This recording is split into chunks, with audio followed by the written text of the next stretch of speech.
So, few ladies and a lot of gentlemen out there, a warm welcome to you. So, this is the fifth edition of Samurai Awards, honoring India's top movers and makers in the manufacturing and supply chain sector.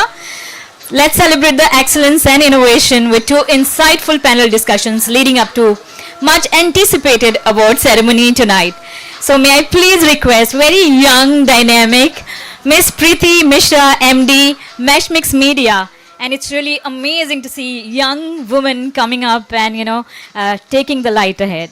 Over to you. Good evening, everyone. A warm welcome to the 5th edition of Industry Samurai Awards 2024.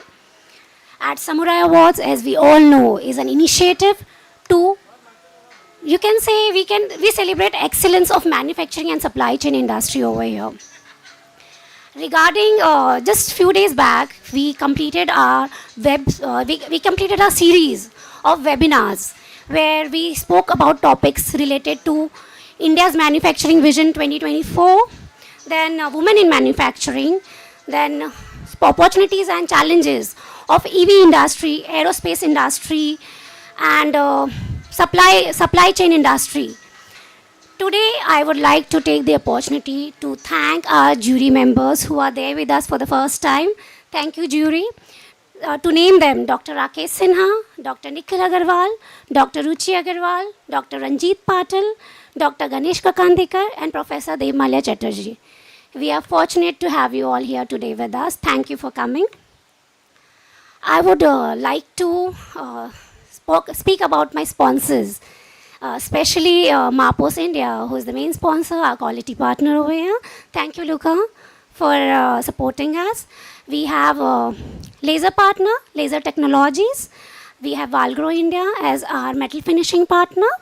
And our association partner, IMS Foundation, Laghu Udyog Bharati.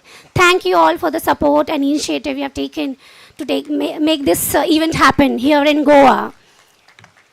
Now, I would like to also appreciate our panelists, our moderators, our speakers, and our audience who have been with us virtually and in person. Thank you all for being a part of our journey.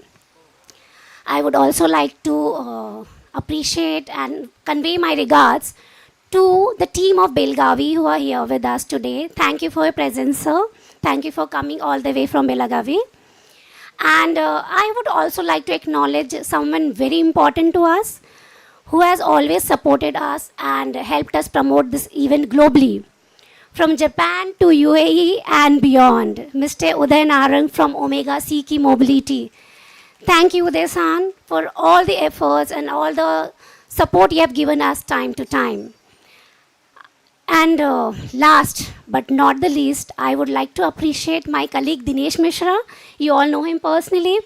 He put such great efforts to make each and every initiative of Meshmix Media a huge success. Thank you, Dinesh. We will begin with the sessions now. Thank you all for being here. Happy evening and happy networking. Thank you.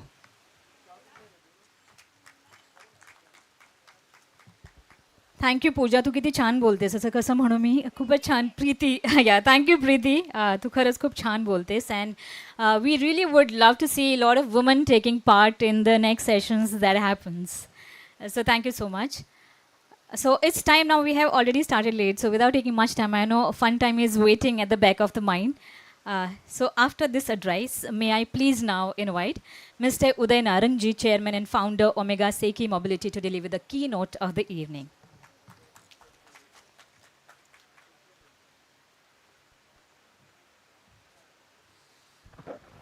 Good evening, ladies and gentlemen. Really, it's great to be here. Obviously, Samurai Awards 2024.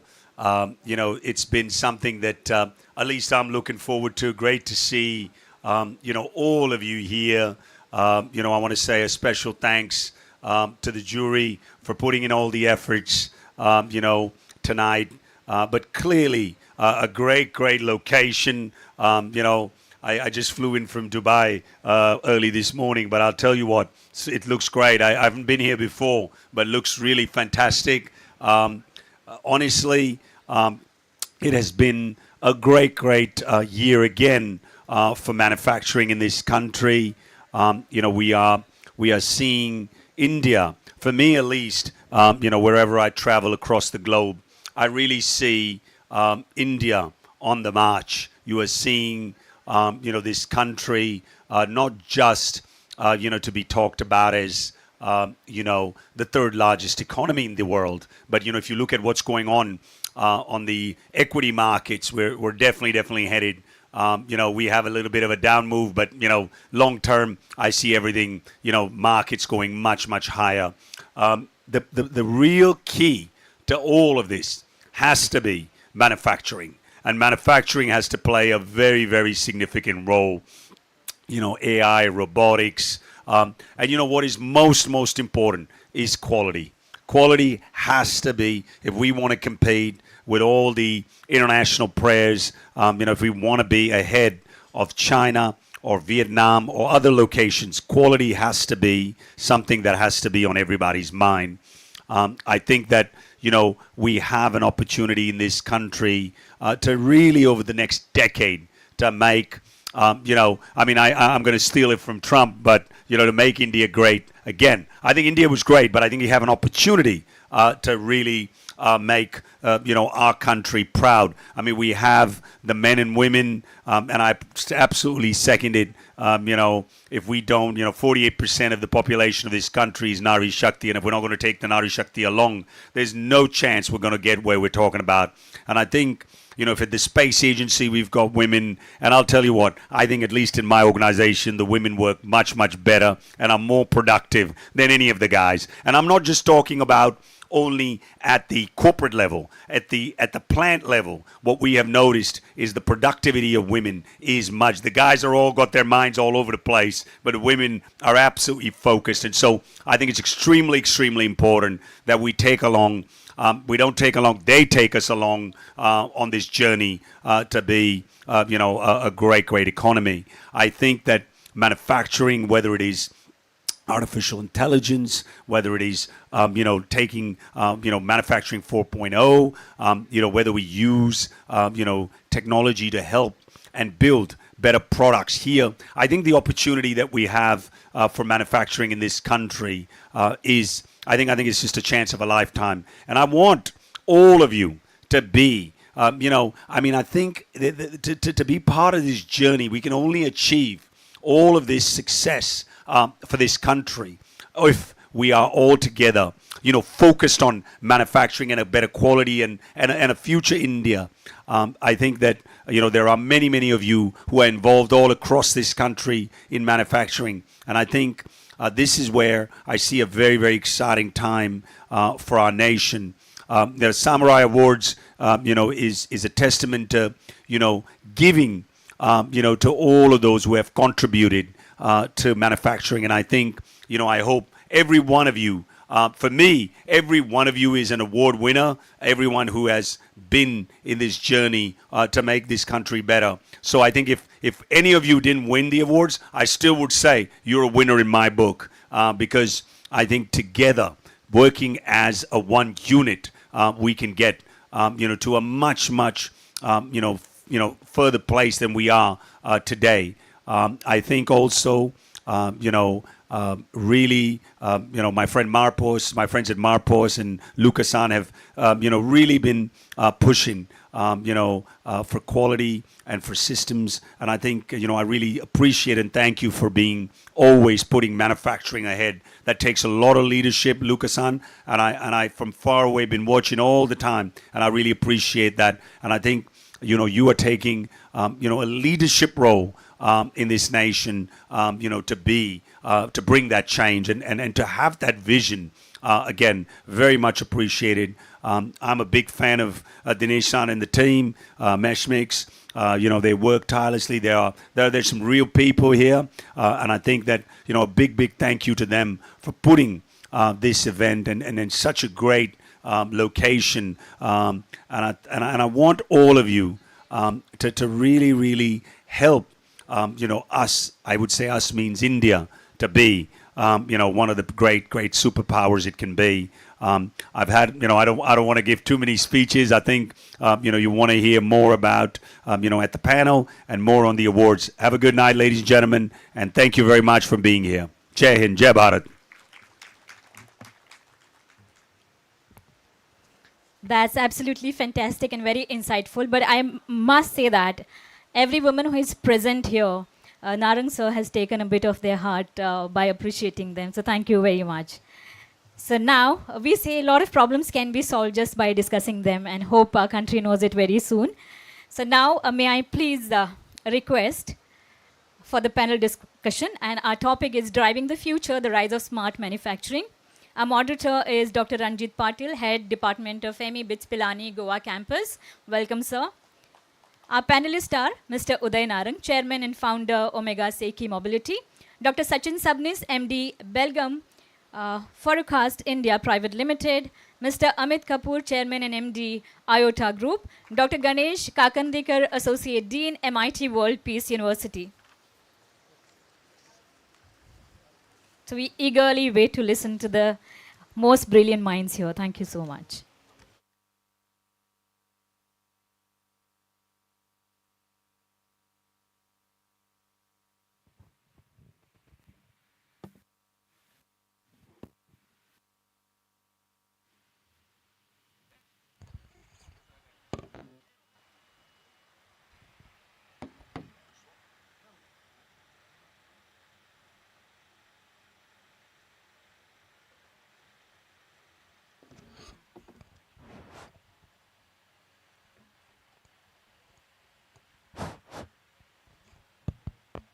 Hello. Hello. Yeah, good evening. I mean, we have to now go ahead with this particular, the panel discussion.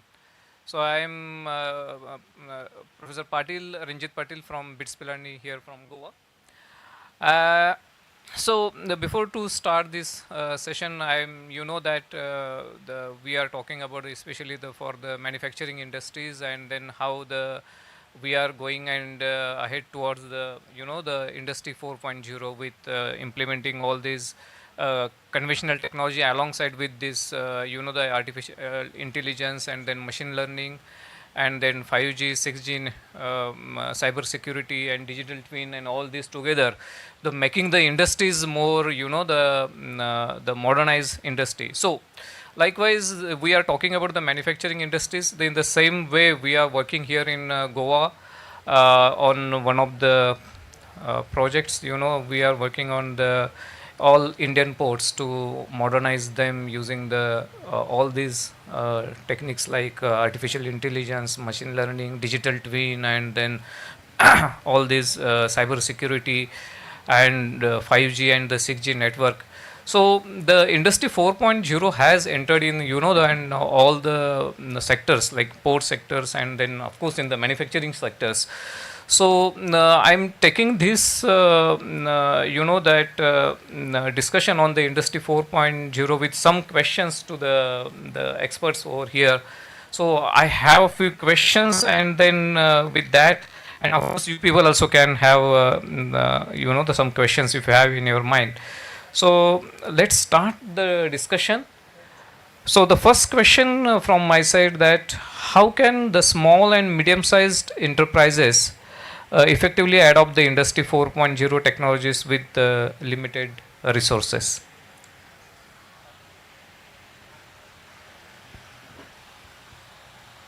Thank you, sir.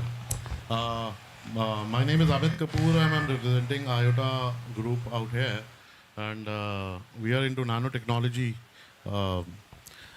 Before I start with the discussion, I would just like to take a minute, because I see a lot of academia out here, people like you, Dr. Nikhil is there. And everybody was appreciated, but I would like to appreciate you guys, because you take all the effort to make industry-ready engineers. So big thanks to the academia present out here. It's because of you that we guys and the next future generation which will be coming and joining the industry, the major, I think, credit goes to you guys. Thank you so much, sir. And thank you, Dr. Nikhil, and all the academia team out here.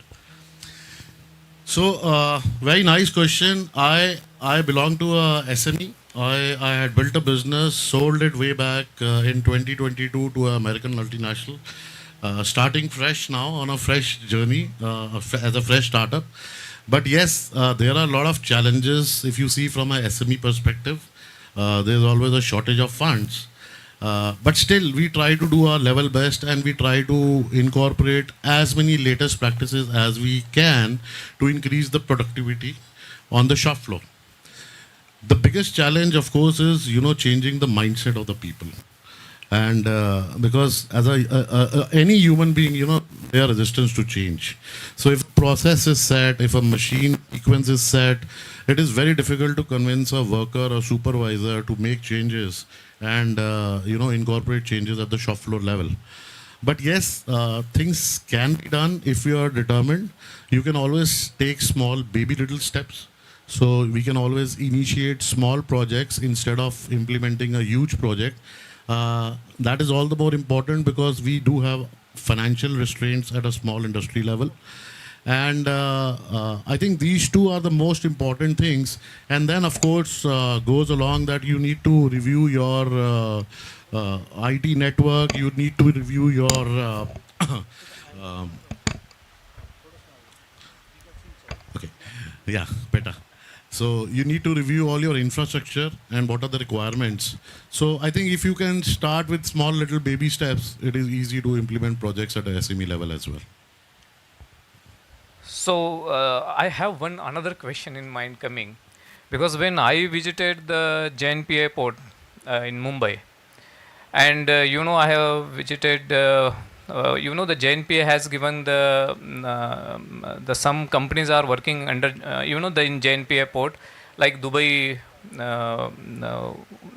World. I just forgot the exact the name. DP World.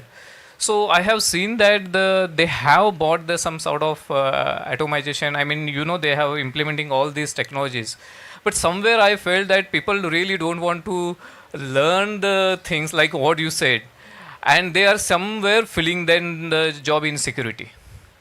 So is this true, like that this technology is bringing to the industries, as definitely they are helping us to bring the the good quality product and saving the time and improving the efficiency, but at other side, like country in India where the the people are looking for the jobs, and then where this kind of bringing the technologies, we are somewhere creating the other sort of problem. So Yes, sir, it's true. You see, like I told you, human beings are very resistant to change. We have a very tricky mind. And sometimes, it goes beyond imagination. Like you said, if you bring technology to the shop floor, the first point which comes to a worker or supervisor's mind is, do I lose my job because of this technology? You bring smart robots, you bring cobots. The first thing which comes to a helper's mind is he replacing me? But they have to understand, and we need to make them understand that we have to grow as a team. They are an important member of the team. It is not their replacement, because ultimately, I seriously feel nobody can replace human beings. You need people, and of course, there are companies I've seen all around the world, like countries like Japan, where you have big industries manufacturing CNC machines with only 4 people running the entire plant, rest is all robots. But those 4 people are also required. okay. We need to, take it as a project, talk to all the stakeholders involved.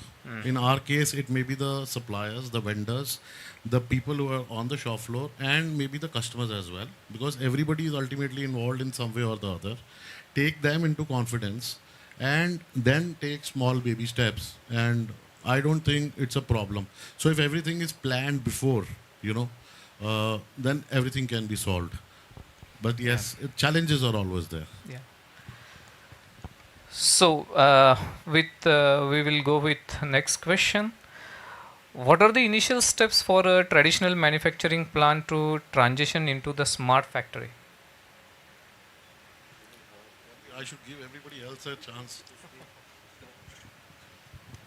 Well, as good evening everyone, and as already mentioned, the basic challenge for a small factory to convert, or the traditional plant to get converted into a smart factory, is first the resistance from the people who are working out there. Usually, traditional factories, we should understand one thing. In India, when we speak about MSMEs, more than 99% of them are in micro and small category, and only maybe 0.5% of them are in the medium scale industry. So resources is always a constraint. There are a lot of legacy machines, legacy processes that go on. So that resistance to change is one of the biggest constraint. I own a medium scale industry, and we have been trying to go with the IoT because we strongly believe it is the fourth industrial revolution that is taking place. And if we are not part of it, as Narangji has already mentioned, if you have to be competitive globally, your productivity, your process optimization, as well as the quality play very important role. And in that, IoT is, or implementation of IoT, there might be multiple things. When I say Internet of Things, it might include IoT, it might include robotics, it might include AR, VR, so many things. So basically the challenge would be in a traditional factory is the mindset of people working out there, and maybe the focus of the person who is managing it. If he strongly believes that this is going to be the way forward, it is easier to implement. We have been trying to do it for last couple of years. We have been successful in some of the things. In some of the things, I find it very challenging to implement the same thing. But a strong focus would be, I think, can get the work done for you. Thank you, sir. So my next question is, how can the data analytics and the artificial intelligence may be leveraged to enhance the production efficiency and decision making?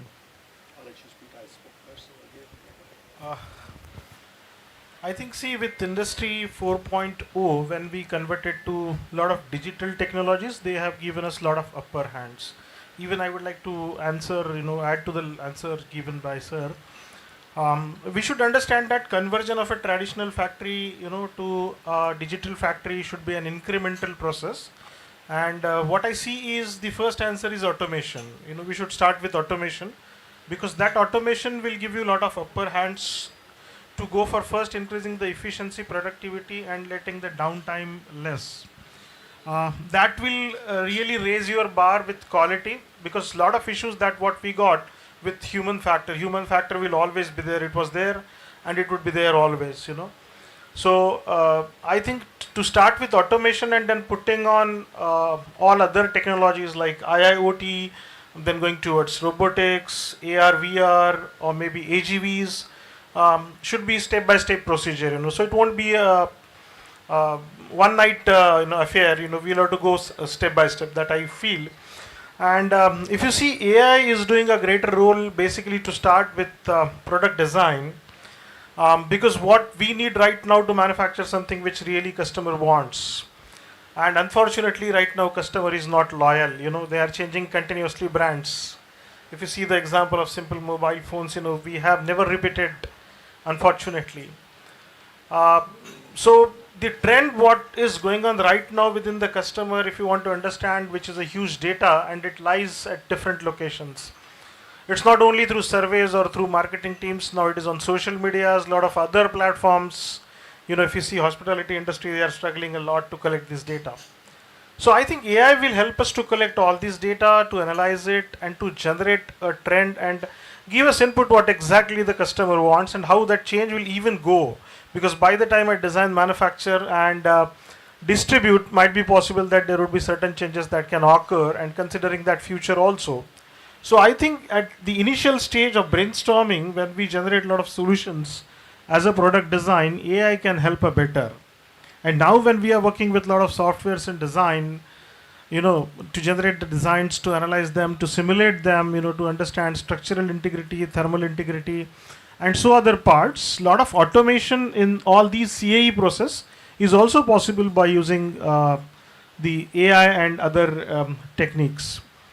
And I think the keyword for today's business, we are having business leaders, is the data. Every minute decision is taken based on database and data points. So I think if you have data and if your humans are taking decision, probably AI can give you a better insight wherein you can add your knowledge base and take better decisions. Yeah, so my next question about the additive manufacturing. So can you just add the few lines, the additive manufacturing, how it's taking its shape, or the conventional manufacturing procedures, and then challenges associated with the additive manufacturing? See, with additive, we have removed the conceptual understanding of scraps and reworks, because it's an additive manufacturing. Subtractive we have forgotten, the day will come we'll forget. Right now we have still challenges in developing additive manufacturing as far as it's concerned with metal manufacturing, but a lot of efforts are going on to increase the efficiency. But I think with additive manufacturing we can go for complex manufacturing, and the necessity of a typical type of manufacturing processes, systems or a plant layout will be removed as we shift from traditional machining processes to additive manufacturing, because then that will leverage and that will give an added capability that whatever you want to manufacture with a metal you can do it on a one machine, and whatever sort of complexity which was not possible with traditional material removal processes, and the quality, the highest quality that what we'd like to have, no doubt we will have to depend certainly to a smaller extent on secondary processes like super finishing and all, as the requirement would be, but additive will definitely change the entire manufacturing sector in coming days, but I think we will have to wait for some time. Yeah, but if I have heard about the 3D printers, the people are talking more about the 3D printers nowadays. They are very the environmental friendly and many, but it has some limitations. Do you think in larger scale production and all that? Obviously, now see, we are not talking about 3D printers, we are talking about 4D, 5D printers. We have increased the capabilities. We can work in 5-axis right now. The problem is the speed by which manufacturing is being done. Right now, the major challenge in additive is the speed and where we are working actually. Though we are now handling a lot of materials in different forms, starting with powders, liquids, everything, wires, a combination of materials, creation of, alloys, composites, everything we have done it, but the major challenge right now is the time required to manufacture a component. So still, if you consider for metal manufacturing, at least we are considering as a rapid prototyping only. It will take some time, to improvise the machines which can manufacture with the speed with which the presses are doing. It will take some time. So Naranji, the next question for you. What are the barriers to full-scale implementation of the smart manufacturing, and how can they be overcome? I think first of all, I think it's really important to understand, and as you said, sir, I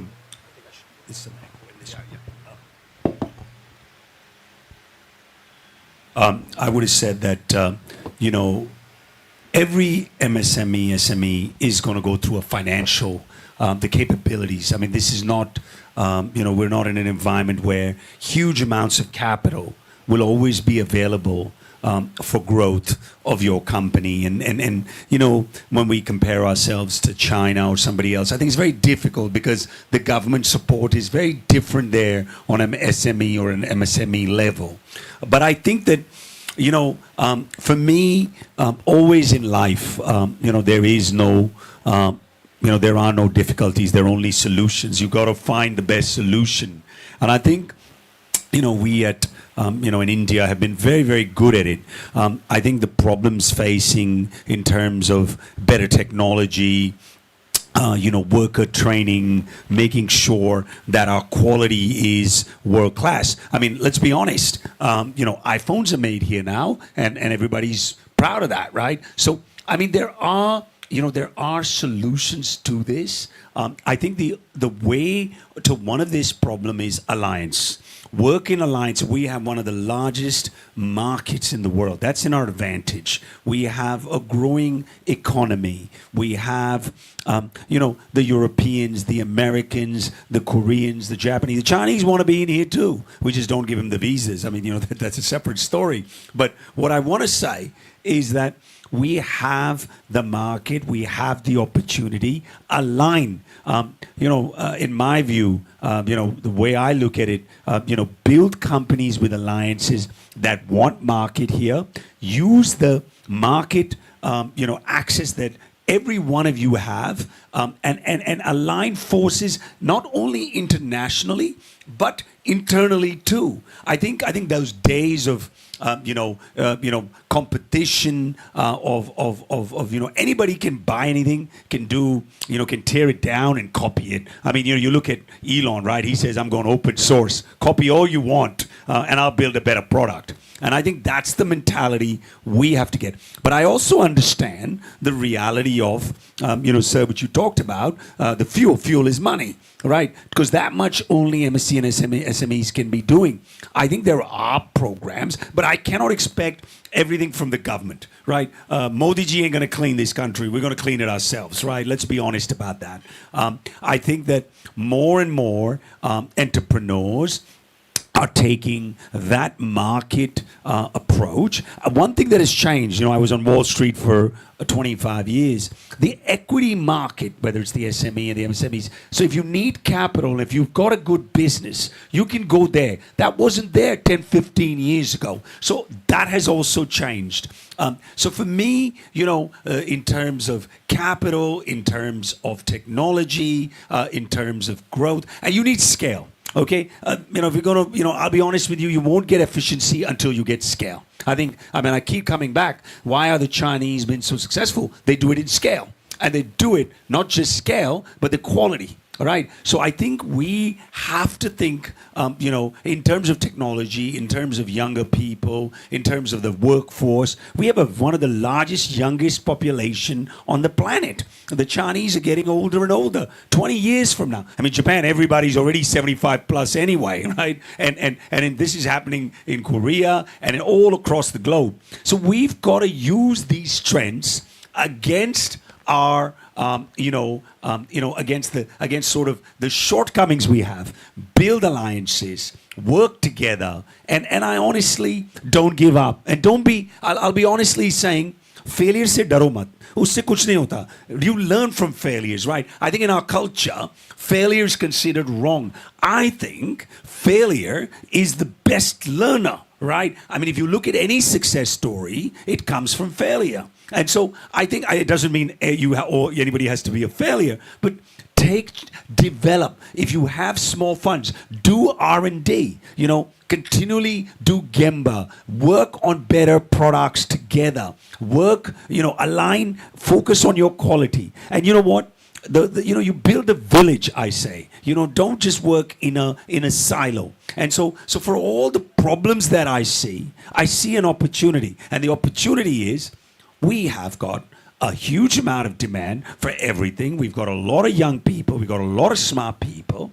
I want in this country, Satya Nadellas and Sundar Pichai's and all of these other people shouldn't be going to America. They should be building the companies here. They should be employing. And I'm giving guys, there's many, there are many women that have built companies. And so I think you have to have a very open mind. You've got to look at, and don't give up. कभी एक बार गिर भी गए तो उठ जाना. That's the only thing I have to say. Thank you very much. Yeah, very well answered. Thank you, sir. So the next question again for you, sir. So it's about how does the integration of the AI and the machine learning, AI ML, in manufacturing impact the product innovation and the customization? Look, I think, change with the time, or time will change you. I mean, AI, IoT, all of these new, and we're talking about, you talk about 3D printers, you talk about 4G, 5G. I think technology is, I don't think AI will take jobs.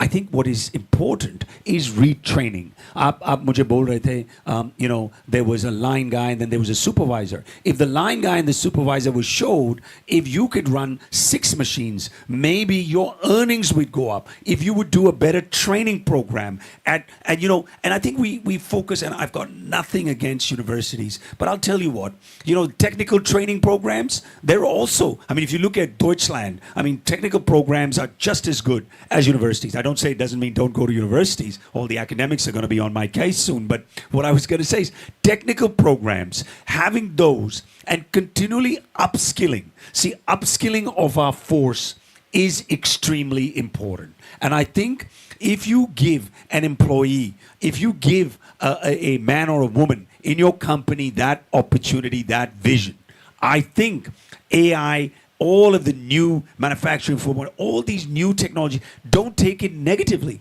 I think you cannot, for me, if you shut your eyes, it's a Mack truck coming to hit you. So I think, or a rabbit with the headlights, we have to continually look forward, take short-term pain for a long-term gain. And I think more and more of public-private partnerships on training with universities, with technical programs, and artificial intelligence, and all of these new can be our friends. And I think the key part is we have an educated young force, speaks English, understands technology, and I think I would say all of you, I think your kids think very differently than you. Right? Their consumption patterns are very different. Their way of thought process is very different. And I think AI and any new pro technology or anything that comes in terms of manufacturing, we have to adapt.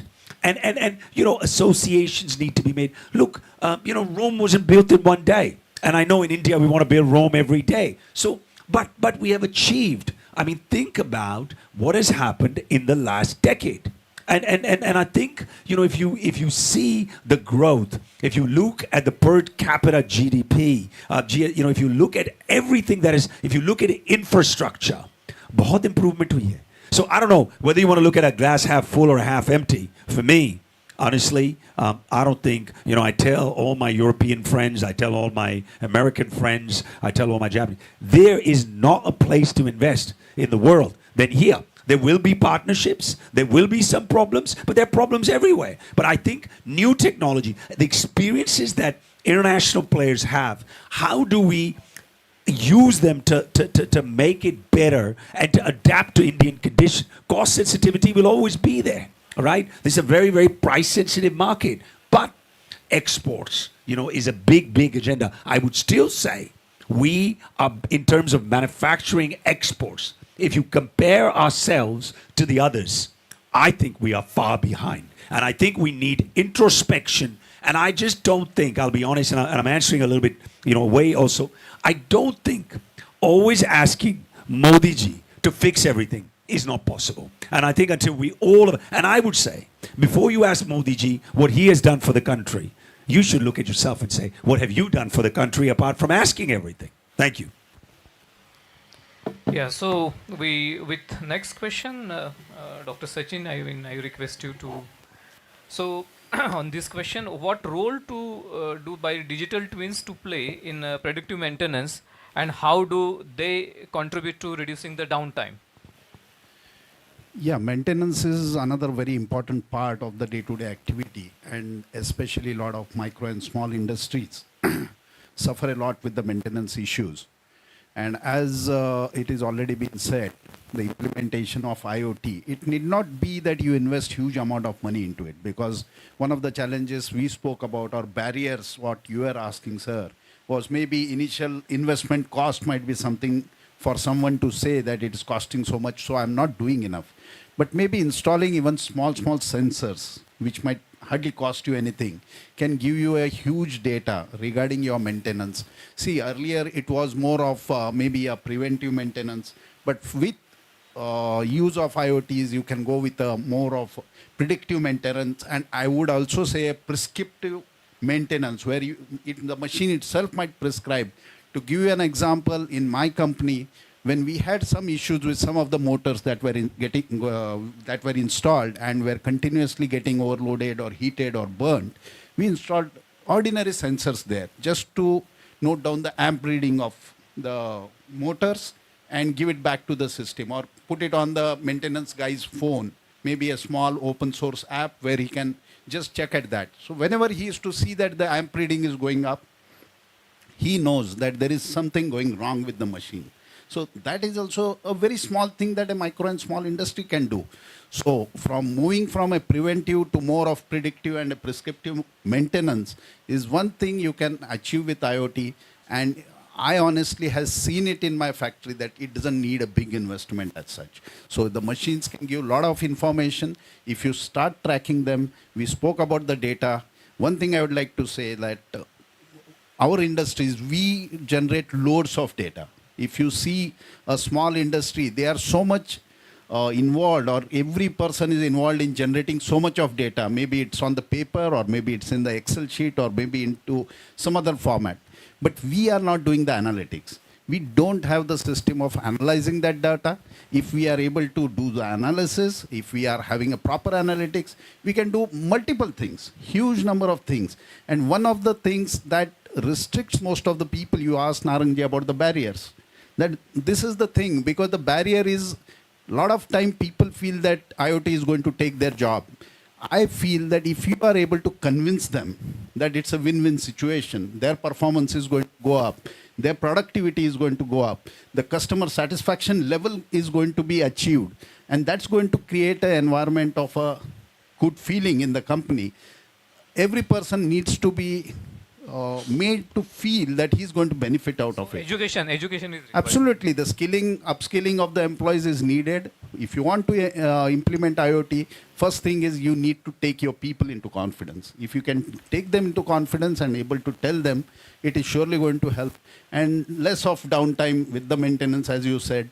Naturally, your productivity is going to go up. Your maintenance cost is going to come down. You're going to take the action on things or machines before it breaks down and creates some problems for you. Okay, thank you, sir. So my next question to Mr. Amit Kapoor ji. So I have a question on how can manufacturers ensure data privacy and the cybersecurity while implementing the interconnected systems?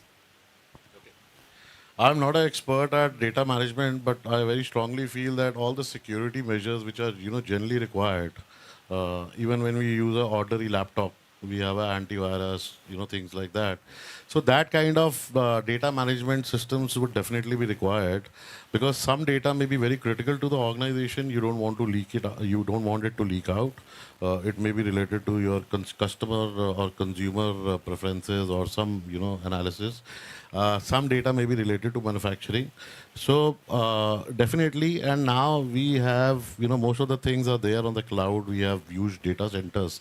We can definitely make use of those types of facilities which are there.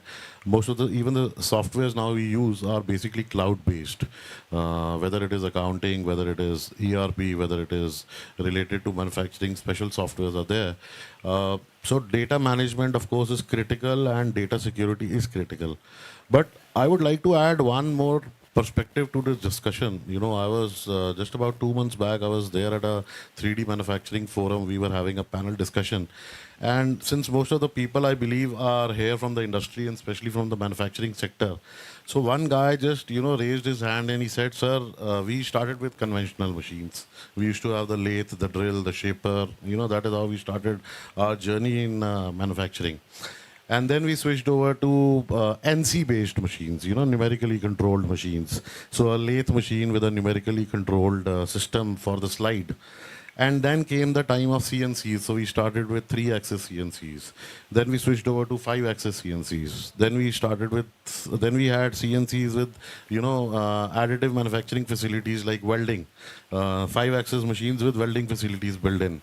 And now additive. So does that mean that we have to shift to additive? So I said, no. It is ultimately the demand of the process, the component. One component, a press may be the best thing to make it. You don't have to shift to additive manufacturing. These are all tools to help you in your in enhancing your productivity, making things easier. There may be very complex parts which is very difficult to make even on a 5-axis CNC. For those types of components, you can use additive manufacturing. We were just discussing, can you do mass scale operation in additive manufacturing? Yes, we can do mass scale operation as well, if the value of the component justifies it. So ultimately, it is the value. What is the value being created? What are the machining sequences involved?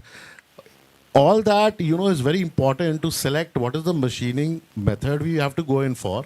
So like we have a very state-of-the-art factory. I'm very proud of it. We have state-of-the-art additive manufacturing facilities. We have state-of-the-art 3-axis and 5-axis CNC machines. But we also have a lathe machine. We also have a conventional drill machine because there are operations where I can't do without them. I also have a conventional band saw. So ultimately, these are all tools to help you. Whether it is AI, whether it is ML, whether it is additive, whether it is, different management tools like Lean, 5S, Kaizen, whatever you say. It is ultimately the requirement of the component or the process on which you need to take a call. What is the most optimum method to produce this component, to do this operation most efficiently?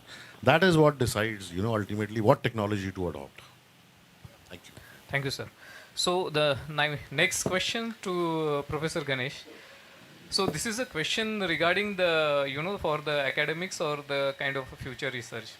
You know that the way what we studied way back in 30 years before in manufacturing engineering was quite conventional.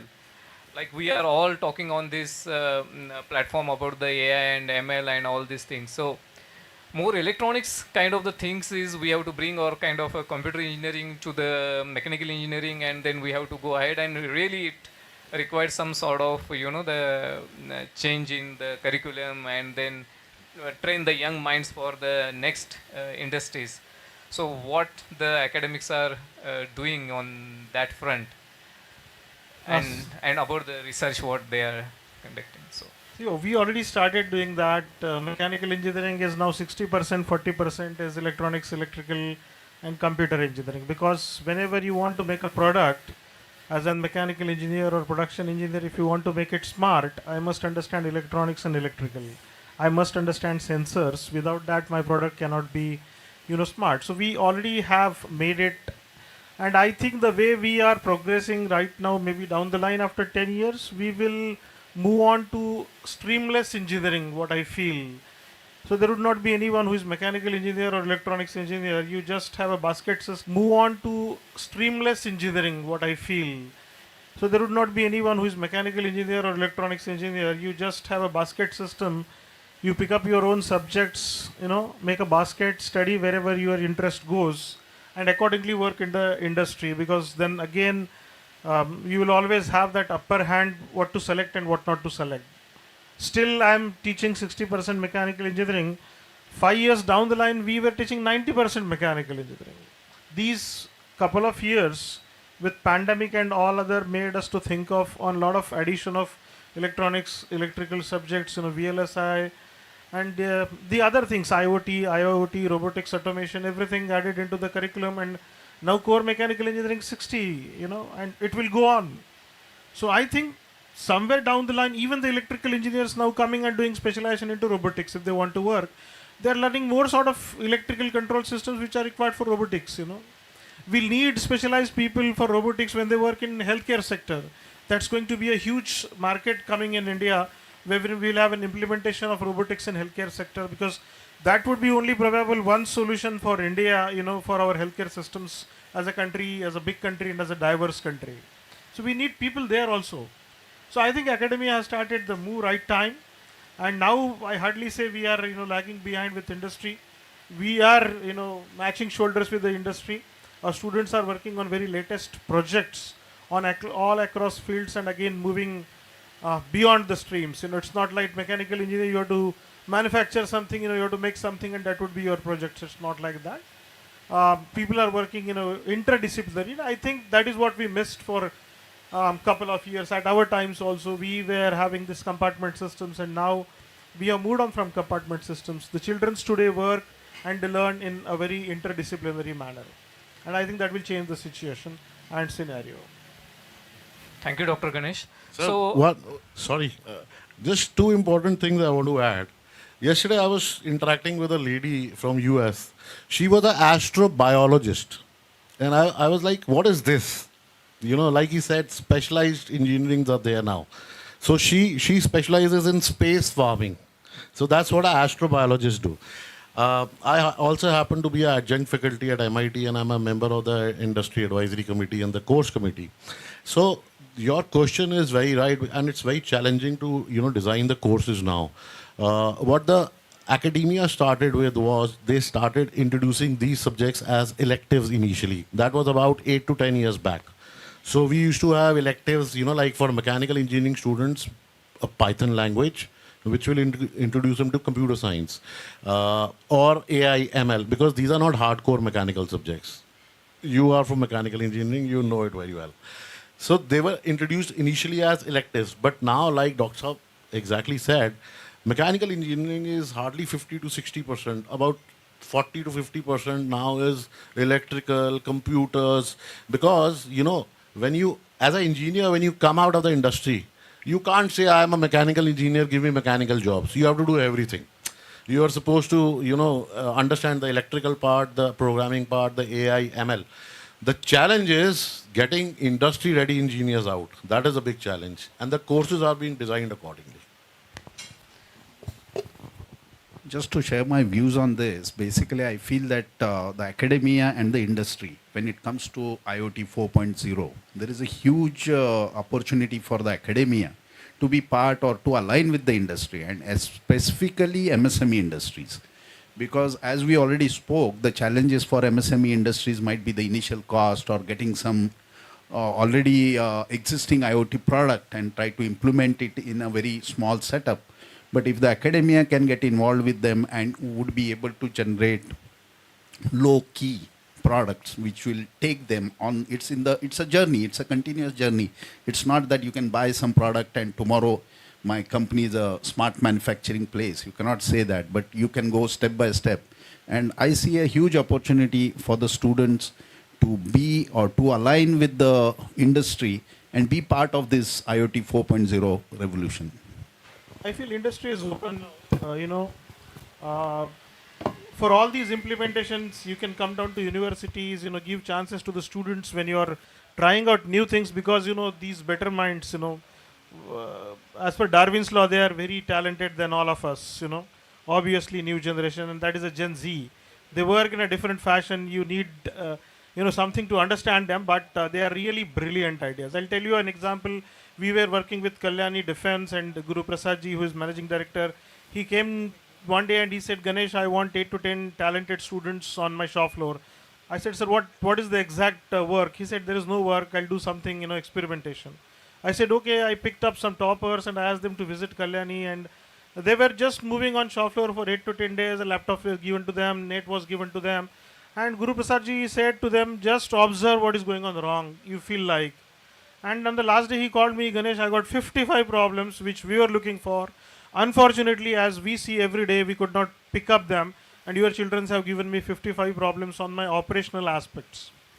So that is the thing where industry academia is working right now in more association. We are in Pune, based in dominated mechanical industry, IT also, VLSI hub also. We continuously work with all sorts of industries on lot of projects. And Naranji said, time will, teach us. If you don't change with time, time will change us. I'll tell you an interesting story. Most of the engineering students left out biology because they want to do PCM and come to engineering. And now in first year of engineering, they are learning biology. Isn't it? The time has told us to do that. And trust me, the biology that I'm teaching to my mechanical engineering students is very different. We teach them tissues, pressures, forces, materials, dentistry, the implants, materials, and that is far different from that is taught to computer engineering related to bioinformatics and all other things. So we have moved on, and I think the time will help us to do that. I'll just, I know you want to, I don't know, the lady over there wants to close this up. I think people are more interested in drinks and dinner probably than basically listening to us. And Luca, it's already 7 o'clock almost, so in Italy we must be heading out for drinks now. But what I want to say is absolutely all of you have hit the nail on the head. university, the Gen Z, up to Gen Z se bhi aage badh gaye hain, sir. I don't even know what gen it is, but if you see me on the weekends, I don't dress like this. I dress like a very different way to relate to them. They want to work on their own time.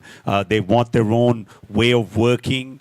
You can't clock them out, not like when we were. And I think, but industry and universities, we've got to work together. I'll be honest, I'm coming from the EV industry, BMS, battery technology.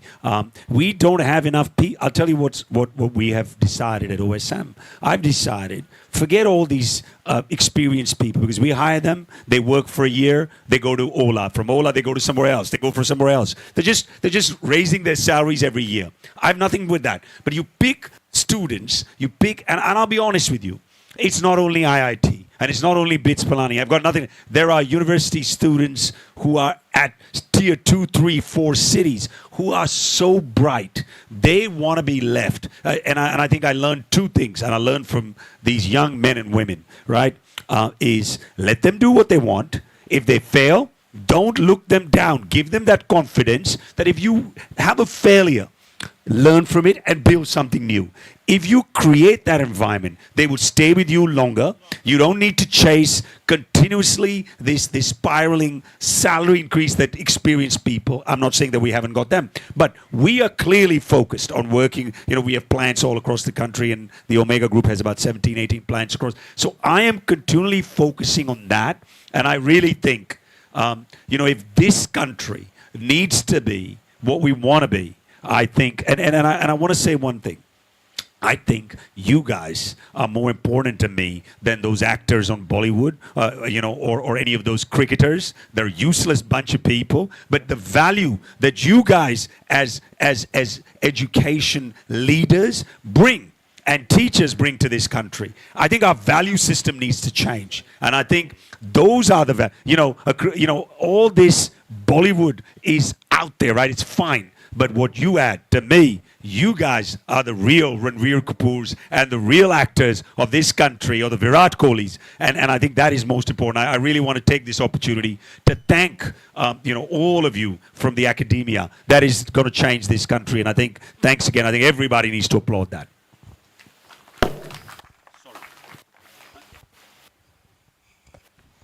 Check. Narans, I want this to be continued for the entire night, but I have some timelines and that I have to follow.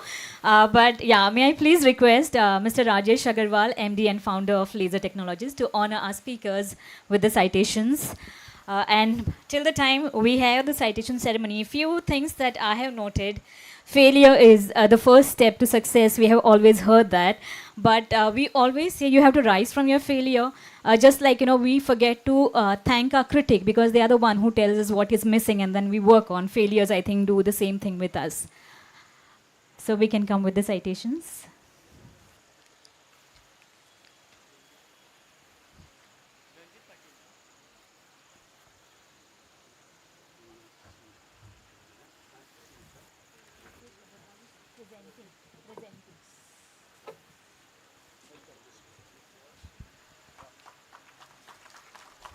Yeah, so kind of you, I don't need to even ask for the applauses. Thank you.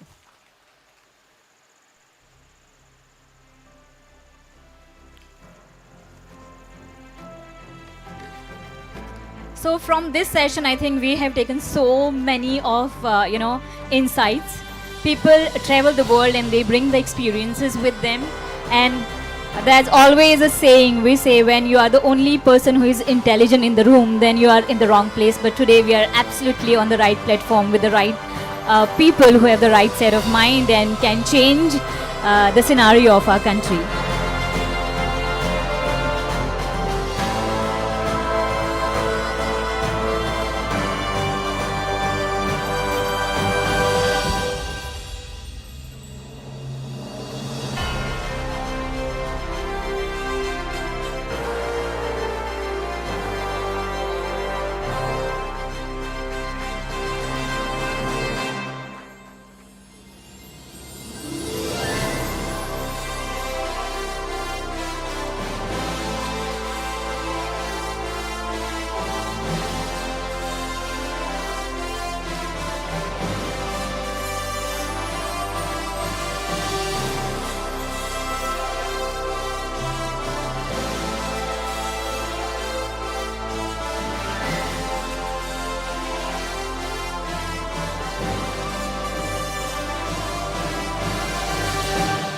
Thank you so much to all our panelists. You guys have been really phenomenal and fantastic, and we know that our country is changing. And one thing that Sir has said that we need to take the ownership of what we do and shouldn't rely on the authorities always.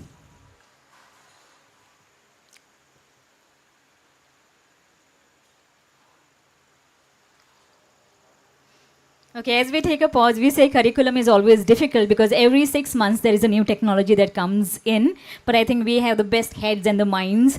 They will definitely set a curriculum that will change the dynamics of our country. So thank you so much to each and every person, and without taking much time, we'll start with the second discussion that we have. But before we begin our next panel discussion, let's hear a quick overview of Indian metal finishing industry from Dr. Arvind Patel, founder of Valgro India.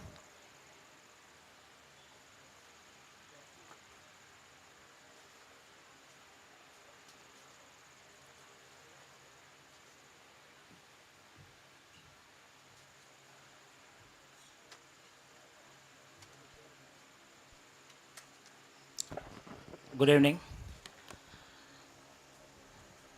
Start करने से पहले मैं बताऊंगा कि आज मुझे metal finishing partner के तौर पे रिकॉग्नाइज किया जाता है। When I started my business in 1991 and promoting surface conditioning product in industries, on that time my identity is भांडे घिसने वाला आदमी, मतलब इंडस्ट्रीज के भांडे घिसता है।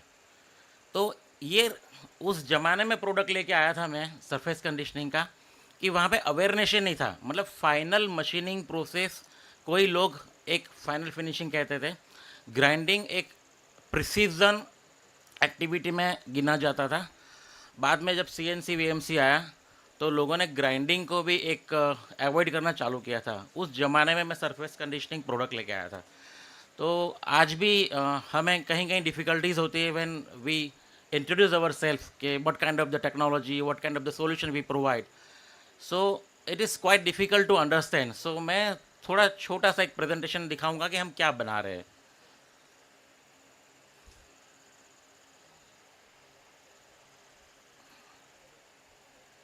नेक्स्ट कैसे किया जाएगा?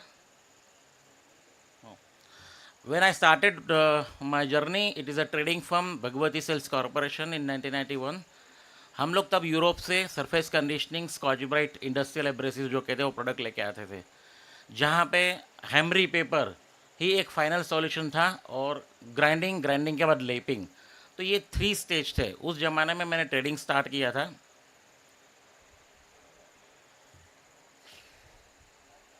(1996) 5 साल का रिगरियस मार्केटिंग सर्वे करने के बाद 1996 में एक छोटा सा R&D सेंटर हमने स्टार्ट किया, जहाँ पे स्कॉच ब्राइट इंडस्ट्रियल प्रोडक्ट जो वैल्ग्रो फाइनेक्स ब्रांड से हमने मैन्युफैक्चरिंग चालू किया। On that time our main concept is without material stock removal, without dimension change, cleaning, finishing and grind line conditioning. This is our USP in 1996। तो हमें बहुत difficulties होती थी, डेली 50-60 इंडस्ट्रीज घूमना, लोगों को अवेयर करना। तो उस ज़माने में 1996 में ये प्रोडक्ट लेके आया था। तब जाके आज एक रिनोन ब्रांड वेल्ग्रो बन चुका है।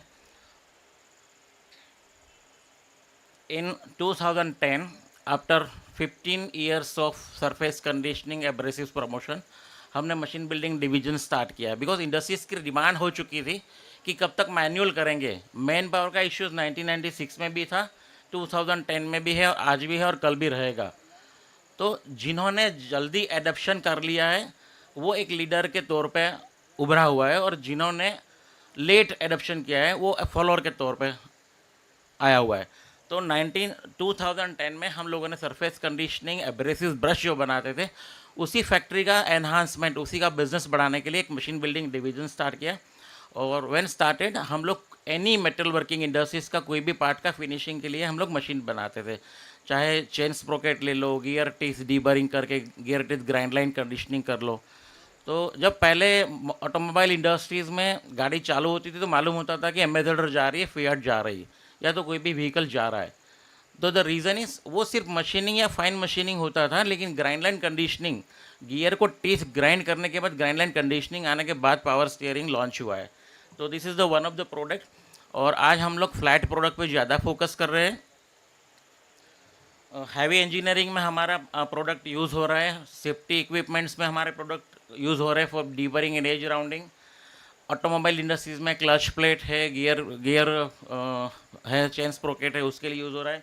सैटेलाइट इंडस्ट्रीज़ में, एरोस्पेस इंडस्ट्रीज़ में 5G 4G कंपोनेंट्स को डीबरिंग और एज ब्रेकिंग करने के लिए यूज़ हो रहा है। ऐसे बहुत सारे इनोवेटिव सॉल्यूशंस हम लोगों ने आज की तारीख में इंडस्ट्रीज़ को दिया है।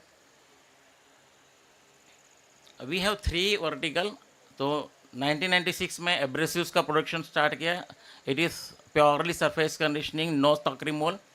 Then we started the metal finishing machinery division, जो फ्लैट प्रोडक्ट पे हम लोग फोकस कर रहे हैं, और उसी का आगे forward integration mobile dust collector. आज इंडस्ट्रीज़ में ग्राइंडिंग मैनुअल काम बहुत हो रहा है, तो वहाँ पे भी बहुत सारा डस्ट शॉप फ्लोर पे होता है। तो we launch innovative mobile dust collector, जो फैक्ट्री में कहीं पे भी लेके जा सकते हो, जहाँ पे भी आपका बंदा काम करेगा वहाँ पे प्रोडक्ट आप लेके जाओ। लेस देन 80 dB नॉइज़ में काम होता है। तो यहाँ पे भी एक रिवोल्यूशन लेके आए हम लोग। नॉर्मली क्या होता है कि डस्ट कलेक्टर हम लोगों को फैक्ट्री के बाहर लगाना पड़ता है, तो वहाँ पे भी अगेन आपको एक इंडस्ट्रीज़ का अप्रूवल लेना पड़ रहा है कि सेफ्टी के लिए। तो छोटा मोबाइल डस्ट कलेक्टर आप अपनी फैक्ट्री में लगा सकते हो। तो all are the innovative product, और इतनी इंडस्ट्रीज़ में हम लोग अभी फोकस कर रहे हैं। तो ये हमारा प्रोडक्ट है। मैं अभी वेल्ग्रो कैसे काम कर रहा है और मेटल फिनिशिंग इंडस्ट्रीज़ में हम लोग कैसे हेल्पफुल है, वो मैं बिफोर मेरा स्पीच स्टार्ट करूँगा। मैं good evening everyone, thank you very much for giving me this opportunity, the samurai awards event, to share my thoughts on the Indian metal finishing industries and its future trend. Our journey in the field began back in 1991, a time when European industries were already well versed in advanced deburring and metal finishing techniques. In India, however, most people believed grinding was the only final finishing options. Seeing a gap in this knowledge, I took a chance to focus on this niche market, but it was an not easy start. In those early days, I faced many challenges finding customer every day. I visited 50 to 60 companies from 8 a.m. to 8 p.m. simply to create awareness about the importance of metal surface preparation. Though relentless efforts and innovative solution, Valgro India Limited has since grown into globally recognized brand known for sustainable and reliable solution in metal finishing industries. Our success is proof of the power of persistence and a clear vision. Today, India is one of the world's fastest growing economies and offer immense opportunity. The demand for advanced metal finishing span across industries from architectural building fabrication to satellite defense, automotive, aerospace, medical science, and infrastructure. This wide-reaching need comes from India's position as a land of opportunity in the global arena. Looking ahead, India is on track to become the world's third largest economy and a superpower. However, achieving this requires significant advancement. First, we must embrace new technology and anticipate future trend. But even more critical is the need for skill man power. जो हमारा panel discussion था उसमें भी skill man power ही था। चाहे कितना भी robot आ जाए, कितना भी टेक्नोलॉजी आ जाए, आदमी को रिप्लेस नहीं कर सकते, बट आदमी को कल्टीवेट तो ज़रूर कर सकते। तो मेरा थॉट यही है कि हमें स्किल मैन पावर कभी नहीं मिलना है। उस जो भी मैन पावर मिल रहा है उसके ऊपर क्या, उसके पास क्या है, उसको कैसे कल्टीवेट कर सकते हैं, यही हमारा थॉट होना चाहिए। तभी जाके हम लोग एक स्किल मैन पावर का गैप कम कर सकते हैं। But even more critical is the need for skilled manpower, a global challenge that is particularly pressing here. To address this, we must focus on cultivating raw talent and developing skill from the ground up. Today, younger generation is remarkable, sharp, adaptable, and quick to learn. They possess a natural curiosity and the drive to succeed. All they need is the right guidance and mentorship from our industry's experts to help them fully harness their potential. Together, with their energy and our insight, I believe we can propel India to its rightful place as a true superpower. At Valgrow India, we are committed to leading this journey. We are proud to be an innovation driven company that continuously reimagining what possible in metal finishing.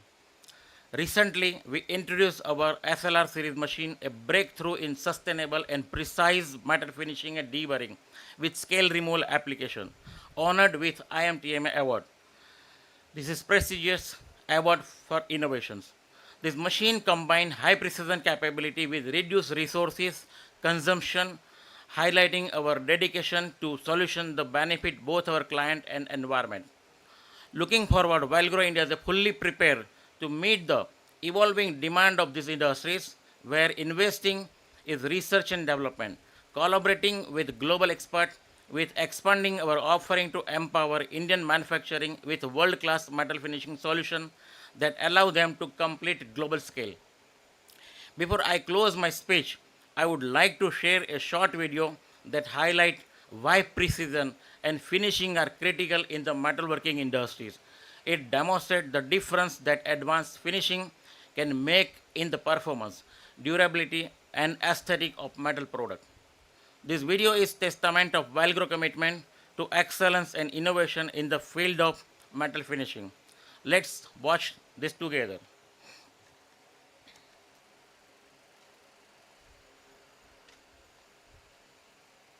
Voice नहीं है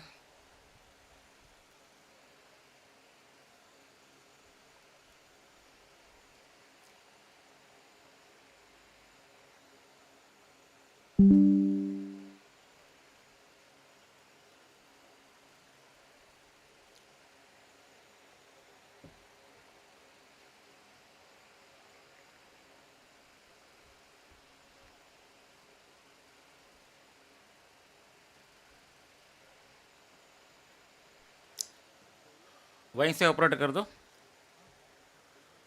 नहीं हो रहा है तो कोई issues नहीं voice नहीं है तो मैं आपको बता दूंगा कि फिनिशिंग का इम्पोर्टेंट क्या है एक घड़ी में जो छोटे छोटे पार्ट्स होते हैं वो अगर फिनिश नहीं होता तो घड़ी आपका शार्प टाइम नहीं दिखाता है तो कहने का मतलब है कि एक घड़ी में प्रिसिजननेस है लेकिन प्रिसिजननेस के साथ साथ एस्थेटिक लुक और एलिगेंस भी दिया गया हुआ है तो वैल्ग्रो कमिट करता है कि आपका प्रिसीजन प्रोडक्ट के ऊपर हम लोग इतना प्रिसाइज मशीन आपको देंगे ताकि आपका प्रोडक्ट का एलिगेंस भी बढ़े और शार्पनेस बढ़े और आपका प्रोडक्ट प्रिसीजन इम्पोर्टेंस हो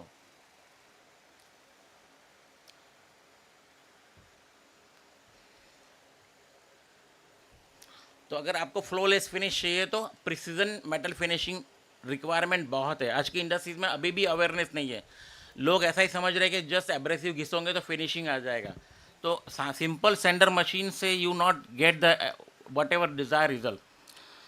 Thank you once again for the opportunity to share my vision and journey with you. Let's together build a strong India. Thank you. Thank you, Mesh Media. Thank you, team.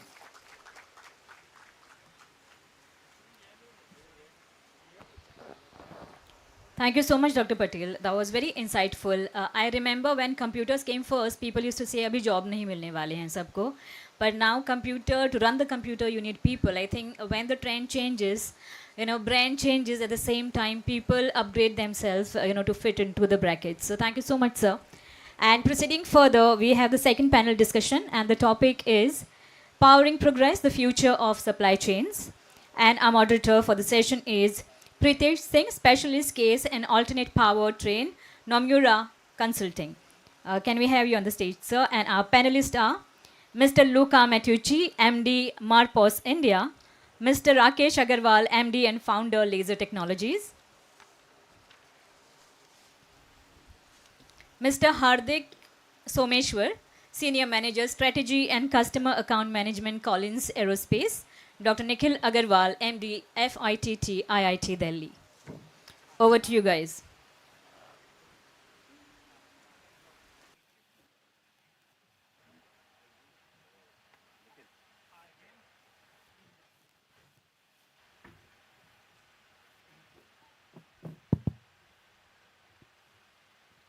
Thank you very much for this opportunity and talking to bright minds today. And I think I have not seen such an amazing set of people in last 1 decade where I have been doing such sessions. Two things which came out from the previous panel discussion, which I noted was, sir who was in the right behind side of the setup talked about nowadays customers are not loyal. He also talked about, Mr. Narang talked about probably there is a challenge in terms of the employee loyalty as well. And also, Mr. Narang talked about, the Chinese and Japanese are aging, but I think they have done what they were supposed to do, and the industrial revolution, the manufacturing has gone, at the next level. So Indian talent pool also have to do, because definitely we are also going to age some point in time. So whether we are going to do that till that point in time or not is a big question. And how to maintain the customer loyalty as well as the employee loyalty. I think if you look at the tradition from, the manufacturing revolution 1 to revolution 5, where we are now in a stage where, humans and machines are trying to collaborate and work together. So in this view, the talent availability of talent pool, skilling and the reskilling of the talent pool, and how they are going to bridge the gap, what we have at this point in time, is going to be the focus of the discussion. My first question to Mr. Rakesh Agarwal, Managing Director, Laser Technologies, is that, how do you see entire gamut of manufacturing changing with Industrial Revolution 5.0, if I may say, which is a ongoing and emerging concept post 2020. So how do you see the rise of automation and AI shaping the job roles in manufacturing? And if you can also touch upon a little bit about how the organizations are creating the culture of training the workforce, skilling them, and the reskilling. Yeah, that's quite a bit interesting topic, and very hot topic as of now in India. So we are seeing that most of the manual jobs, they are changing to tech savvy jobs. So the more and more adoption of AI is there, and in the field of, say, in our field, if in the machine side, if I say, then the maintenance, especially the programming, the inventory management, everything is going to be AI based now. And we have to have the lesser and the lesser breakdown in the machinery, especially. So the productive maintenance is a must there. And we have certain software, certain controllers, wherein we are always monitoring our core components. All the machineries, the core components are being continuously monitored by our softwares, by our system. So you can predict, if there is going to be any possible breakdown in the future. And we are also, like, we have a very critical part which is cutting head in our machine. So if the temperature rises, it can stop the entire machine. Now we have got certain sensors, they are sensing the temperature inside, and you can control it via Bluetooth. You can check it anywhere. Even the factory manager can check it sitting anywhere. And that's the kind of change now going on. Otherwise it was manually, he has to operator has to look at the cutting head, he has to see the light, whether it's going from green to orange to red, and then he has to stop. But now he can do it beforehand, so that the possible breakdown, that is getting less. The second comes into programming, where we are working on the wastage reduction, like the scrap should be minimized. So it's again a kind of part of sustainability, where we are reducing scrap. So with the newer technologies, with the newer softwares, we can reduce the scrap by 15% than it was 2 years back. So say I am processing 1,000 tons of material a month, I can reduce almost 150 tons, scrap now. So that is the kind of thing going on here. Then there is inventory management, wherein we are taking help of AI to reduce, the inventory levels which are not necessary, and we are ordering parts only which are necessary. So that kind of thing is also needed. And the staff, the employees, they should learn all these while ongoing, on the job. So we are giving them platform for online courses. They can go offline, for the trainings at various institutes. We are providing that help. We also have a laser gurukul, Yeah. wherein we are providing training on the machines, in-house, and not only to our students, but any ITI or diploma or any student can come to the Gurukul, and we teach them about the machines, the basic of the machines and how they can, use it properly. So Yeah, thank you, Rakesh. I think you brought some very interesting points. For example, the initiative part, how the manufacturing Gurukul, etc. How you're trying to bridge the gap between the skill gaps what people have. My question to you, Luca, is because I think that's related to all of you, but we have IT Professor Nikhil also. So I'll have a follow-up question, Nikhil, to you. Luca, you are in a field, which involves very high-tech R&D, designing to manufacturing, to even in the sales and branding part of it, you need to have very technical people. The technology changing at a much faster rate than you can produce the people actually in the educational institutions. So for example, and educational institutions also are in a wait and watch situation, and look at when things are mature, then only they can take long term decisions, because it's a longer period of time where they need to invest. So either it's a BITS Pilani or IITs, now they have started courses around electrification. When they have got the confidence, when nobody has the confidence what's going to be in future, they can't take the decisions. Now they are trying to create the talent pool, but that's going to take another 3 to 4 years when they are going to feed into the industry. And till now, we are managing with people, including me, who call themselves as EV industry, who had no advice, and whatever they learned by themselves. So it's a very big challenge for industry. So how do you manage that kinds of situation, and globally as well as in India? What all initiatives you have for now and future? Hello. First of all, thanks for having organized this fantastic and wonderful event. And this is a very, very, very good question, especially in the manufacturing sector where we are present and working. I want also start a bit regarding my personal feeling about the AI before to go through your question.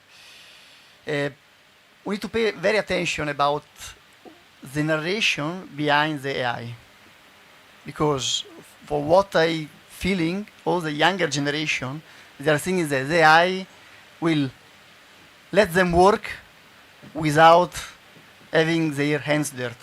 Guys, with the manufacturing is impossible. I raised as a service engineer, so I know very well what means working in the manufacturing. The machine, when it's in breakdown, is not repairing itself. Okay? We always need to have a human being going there, analyze with the help of AI. Yes, definitely, no doubt about it. But the human interface is absolutely, intervention is necessary. So please help everyone to say, and help how to say, yes, the AI is a tool. It's not the solution. It need to be used wisely, because it's also a very powerful and in some cases also dangerous tool, but it's a tool. So remember that before you need to start from the basics.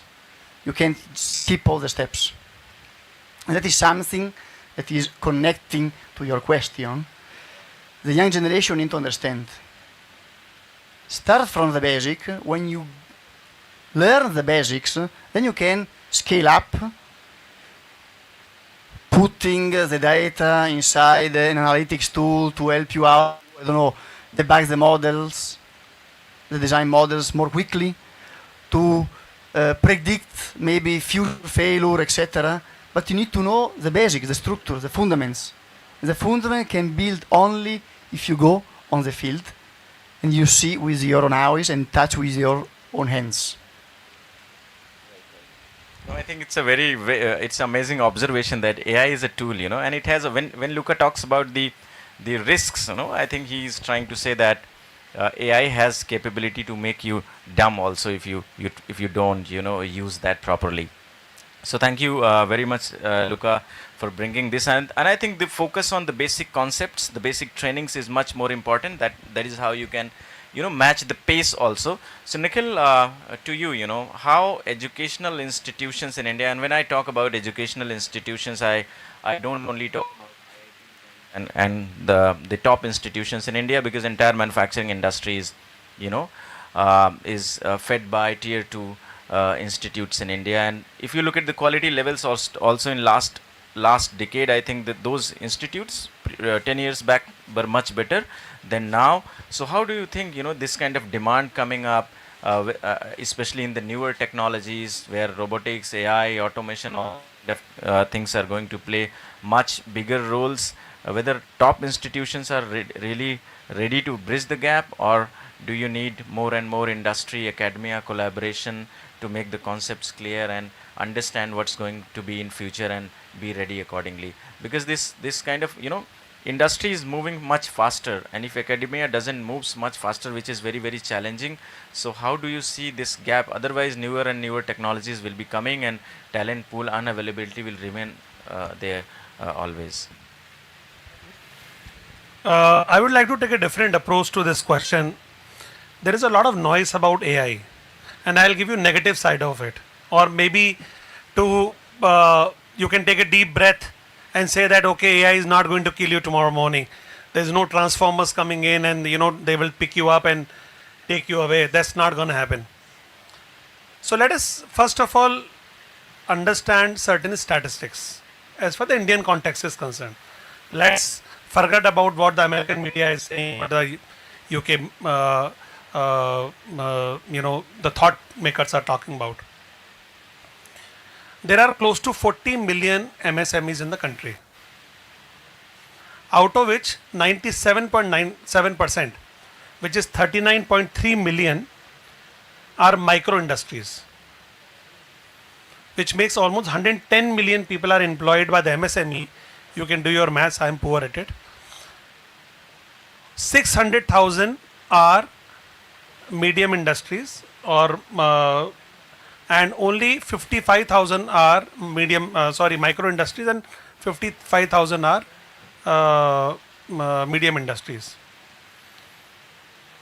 Now my question to you is, how many of the micro industries are even ready to talk about automation? Forget about AI.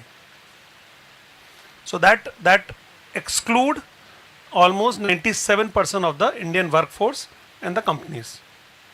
How many medium industries, even we club both the ones, almost 700,000, the rest of them, that is 3.3%.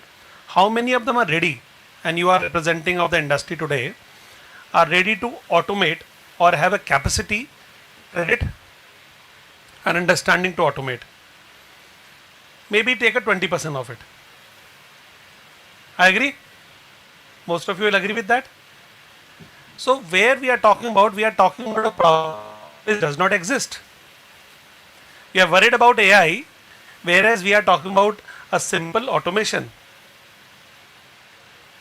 AI, there are many conversations which are going in AI. Incidentally, I used to head the Center for Artificial Intelligence at IIT Kanpur just because before I joined IIT Delhi. So I have a little bit of understanding of what is going on in AI field. Different conversations. Sam Altman said 3 months back that the super intelligence is only few thousand days away. That's what he said. He's running a business, so he has to say something about it. So few thousand days away means 365 days into 3, that 1,000 days, maybe 3 years from now. Maybe 3 years from now, you can assume, according to Sam Altman, they will be super intelligence. I have a serious doubt to it. Yeah, Samsung at the same time has said that the AI fatigue is settling in. The companies in startup, I run one of the largest incubators in the country, tech incubators, and we have seen a spurge of investments in startups in AI. Anybody is talking about AI was getting investments. Now nobody is able to raise investment if they say that their focus is developing an LLM, their focus is doing something. Nobody is able to raise even $100,000 today. So I think what we need to take a different step together of whether our industry is ready to adopt AI. Rather than transforming the education institutions to teach AI and robotics, first of all, we need to train enough manpower, or what I talked really liked about in the previous panel about upskilling the existing workforce. I got the idea, Professor. Thank you very much. So you are 100% correct in saying that micro organization MSMEs really are not working on that kind of technology wherein such kind of applications are going to be there. But I also have an opinion about, let's say, the critical technologies or the critical components. So look at handles, components which testing machines, etc., which are fully automated. In that kind of manufacturing, you cannot work with that kind of resources which are not even trained. So you are right that approximately 80 to 85% of the organizations really need automation, better training. How that can be done is by reskilling the people what they have, that industry can do. But if any country, including India, really wants to lead in terms of greater and the technologies which are critical in nature, I think we should be keep trying. And I think success and failure in terms of investments, etc., which you have noticed, I think that's the favorite topic of the discussion. Now those companies are not getting the investments anyways. So just shifting the gears and going to Hardik is about, Hardik, what is your opinion about, it's manufacturing setup. Let's say if I represent a service company, whether I'm going to office or not, it does not matter. But I represent a Japanese organization where is Gemba really is, respected a lot. So if we meet people, if we interact with them, really produces the better outcomes that I also believe after spending a lot of time with the organization. So, but do you think, like in service organizations, probably that can be better managed? Do you think that can have some positives in the manufacturing setup also, whether it is MSME, micro organization, or the larger ones? What is your opinion about hybrid work culture, and what is the status actually? Because I have seen many organizations during COVID, post-COVID also for some time went for hybrid mode, but now they are fully, working from office. Thank you so much. This is a great question and I think pertinent one, right? I represent a company which is one of the largest aerospace and defense organization, RTX. We make nose to tail components of an aircraft.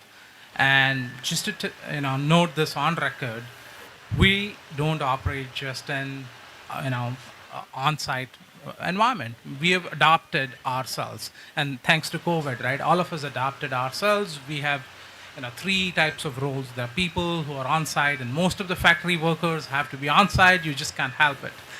The folks that are hybrid, who can potentially some days work from office or the plant, some days they go back to the working from their home offices. And then there are folks who are completely remote. And in fact, we found lots of advantages with that, right? Specifically with the remote roles. We were not able to hire people in certain roles. Like, for an example, we're talking AI, we're talking some cyber security skills. Doesn't need to be in big cities like Bangalore, Delhi, Pune. You could find best of the best minds from small villages. In fact, my brother works at a small smart startup company, and they've gone 100% remote. So I think even in manufacturing, you would find such roles, advantages. You got to be mindful of where you apply those roles. You can't apply it everywhere.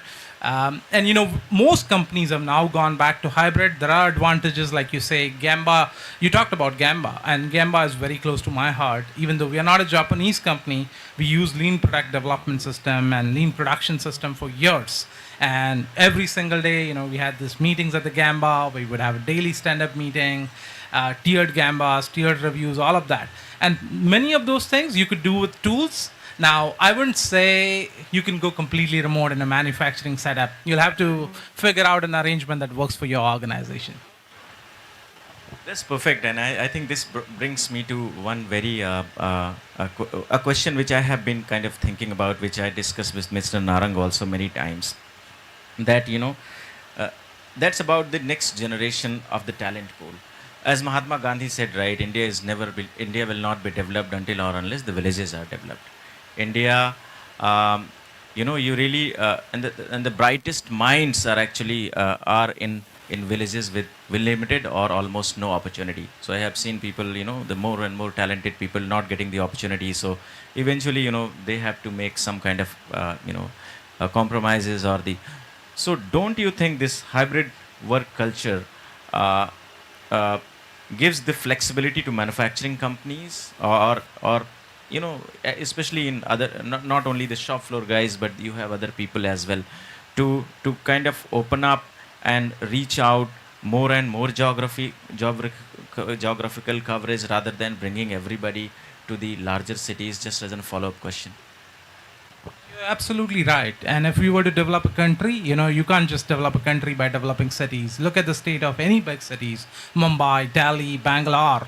All of them have deteriorated over the time. If you were to develop the country, you'll have to develop tier 2s and tier 3s, and as you say, villages. And I think there's a significant opportunity out there to be able to do with hybrid and remote roles. And now moving to the Rakesh, Rakesh, what's your opinion about gender diversity, inclusion in the talent workforce in the organizations? Every organization talks about, right, women empowerment, giving opportunities, even women performing much better, obviously, on every aspect of the professional life. But now, there are so many examples wherein in manufacturing also women perform much more than men. I mean, it's not debate between men and women. But do you think, I mean, especially in service companies, I have seen people trying about it and then going back and thinking about probably not having 50-50 kind of a male-female ratio. So what's your opinion about it, and how your organization is, trying to maintain this, please be very honest and straightforward about it, not talking only rosy things about how women are getting more and more opportunities, and it's like that. No, that's true. Like, see, it again depends on the role, or the responsibility and the skill as well. And I believe, in our segment, especially laser, if there is any precise or if there is any repetitive job, then the women are really doing it better. Because they are built like that, that they have that kind of precision or the accuracy in their hands. So that's where we see a lot of women in our organization as well. And yes, the inclusion and the gender equality, we always talk about that. But I believe that training, especially cross-functional trainings, or the kind of internships and the kind of reskilling, that is very much needed, because it again depends on what role you are going to give them. And yes, there are certain jobs like in service, say service engineer job in my company. It has to be a field job where person has to go to any remote area of the country, and he has to go on the machine. There is a lot of hard work over there, and that is the job where the woman is really getting difficulty, because they even don't find a quality toilet over there. So we are Yeah, you're right. it's really difficult. Dr. Nikhil, I mean, very on a very lighter note, don't you think, not really AI and robotics and all those kind of things, but don't you think such kind of innovations are going to help women even getting more and more opportunities in diverse field? Because as Rakesh talked about, there are few roles, certain roles in which women do better. I think this needs to be changed. Do you think the technology is going to really play some kind of role wherein they don't have to go to the field, everything is online, they can do whatever they want to be doing from wherever? This question, I want your opinion. So I think it's an important question. There is many efforts which is going on about the women in technology. There are schemes available for the startups where specifically women if there is a director who is a woman director, or the startup owner is a woman, led by a woman, there is a specific schemes by the government. For example, UP government can give up to 10 lakh rupees to any woman founder and they are also providing a monthly stipend. So to promote women entrepreneurship, particularly in tier 2, tier 3 cities, there are specific schemes which are run by, for example, Andhra government, Telangana government. There is a V Hub which is being set up by the Telangana government. So there are various efforts being going on. I agree with you. And we have seen, particularly in tech industry, women have done exceptionally well. Incidentally, India is the only country, and you can talk about the developed country. The US is not able to elect the woman president, though I am quite happy with the Trump, for example. 100%. But whereas we are having a second woman president in the country, not the first one, the second woman president in the country, and we have a woman prime minister. And not only there, we have countries which are so-called traditional Muslim countries like Bangladesh, Sri Lanka, or Pakistan. We have not just once, we have twice the woman prime minister, and successful one. So I think we should applaud all the Southeast Asia 100%. for giving more opportunity to women than the developed countries like US. There are even in Europe, and if you go to Japan, it's very difficult for women to work. The discrimination, or I should say that. The current prime minister is women. But still, I mean, India is much better place. But I think Dr. Nikhil, government schemes and promotions and opportunities is fine, but there has to be one day wherein they don't need opportunities, they don't need promotions and all those kind of things. I hope that day will come very soon with the kind of open minds which we have. Luca, moving to you with one question which I really wanted to discuss with you, because you represent an organization which deals with high-end components and solutions. So what is your strategy? And you also in India representing a foreign company. So what is your strategy of bringing talent pool to the organization, and eventually doing something about it so that they are for a longer period of time with you? Nice question. I think that before to go to the point, to summarize all the previous question, we need to put back again the manufacturing and the center. So what I notice during my experience, not only here in India but also in other countries, because I stay in China, I stay in UK, so I visit a lot of countries, that more time is passing, more the manufacturing sector is not appealing anymore. Now the younger generation want to sit on the beach here, working remote, drinking a mojito or a beer or whatever, earning a lot of money without doing nothing practical, okay? So to solve all this issue, we need to change the mindset of the younger generation, to say that with their hands they will be able to build something, that it will remain. It's physical. You can touch it. It's not a software code or something like that.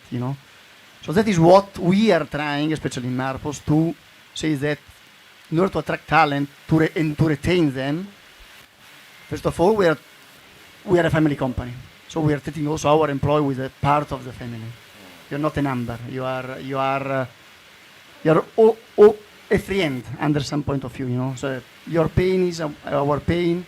We are trying to help you out when you got difficult moment in your private life. We are supporting you, and we are trying to pass the concept that with your work you are creating something for the future generation. So something tangible, something that can be touched, can be seen, that will last for years, etc. You can say that yes, that I went to set up a machine that is doing this, that is checking this. So you need to be proud of it. That is a secret that we are trying to pass. That has to be done, Luca. But you talked about what Gen Z wants to do. Travel. Everybody wants to travel, right? Yeah. And whatever non-alcoholic beverages they like a lot, all those kind of things. So in this scenario, there is a shift. Even if Sir represents IIT Delhi, and he was mentioning IIT Kanpur, etc. So he knows, right? All there are top institutes in India. A lot of investments, spendings, government is doing to prepare future talents. Especially, they can also tap the core areas. That's the high level hypothesis what government of India has as core. But do you know, everybody wants to become a consultant. Everybody wants to go into a consulting company, go in a service company. Nobody is really interested into doing a core R&D or manufacturing job. Now, if I talk about your company, if my hypothesis is correct, the larger ones, the Toyotas, the Hondas, or your company, or the bigger giants, there was in the beginning there was a very talented R&D pool with few limited number of people who did all kind of innovations to begin with. Now, if we are not able to bring such people into the manufacturing and the R&D, then I don't think the innovations are going to continue for forever, that kind of thing. So going back to Hardik, Hardik, do you think we are doing something as a country or as your organization to bring people and tell them that the manufacturing is really very interesting and really innovating thing? You should not go to the beach, rather you should come to the manufacturing and shop floor, as Lucas said. No, absolutely. You're right. Not just manufacturing, aerospace. Nobody wants to do aerospace anymore, right? Everyone wants to do the software codings that on the beach be the beach bum. And, I think I relate to what Luca said. You got to be able to touch the product. And, in my industry especially, you got to be in the cycle for about a decade to be able to see anything to come to fruition. It's a challenge. It's not easy. But we have cultivated that mindset. And just to give you a couple examples, the people who've left us went back and worked at a consulting firm like you talked about, EY, Pratt& Whitney, PwC, Deloitte. They get 3x the salary, but those guys say, hey, I still don't enjoy the work that I did. The quality of work that we did here, the meaning that we had in our jobs, and I think that's how you relate to people. That's what we do, and that's what we need to do as a country. We talk about Make in India a lot. I think that's a shift in mindset that needs to come along.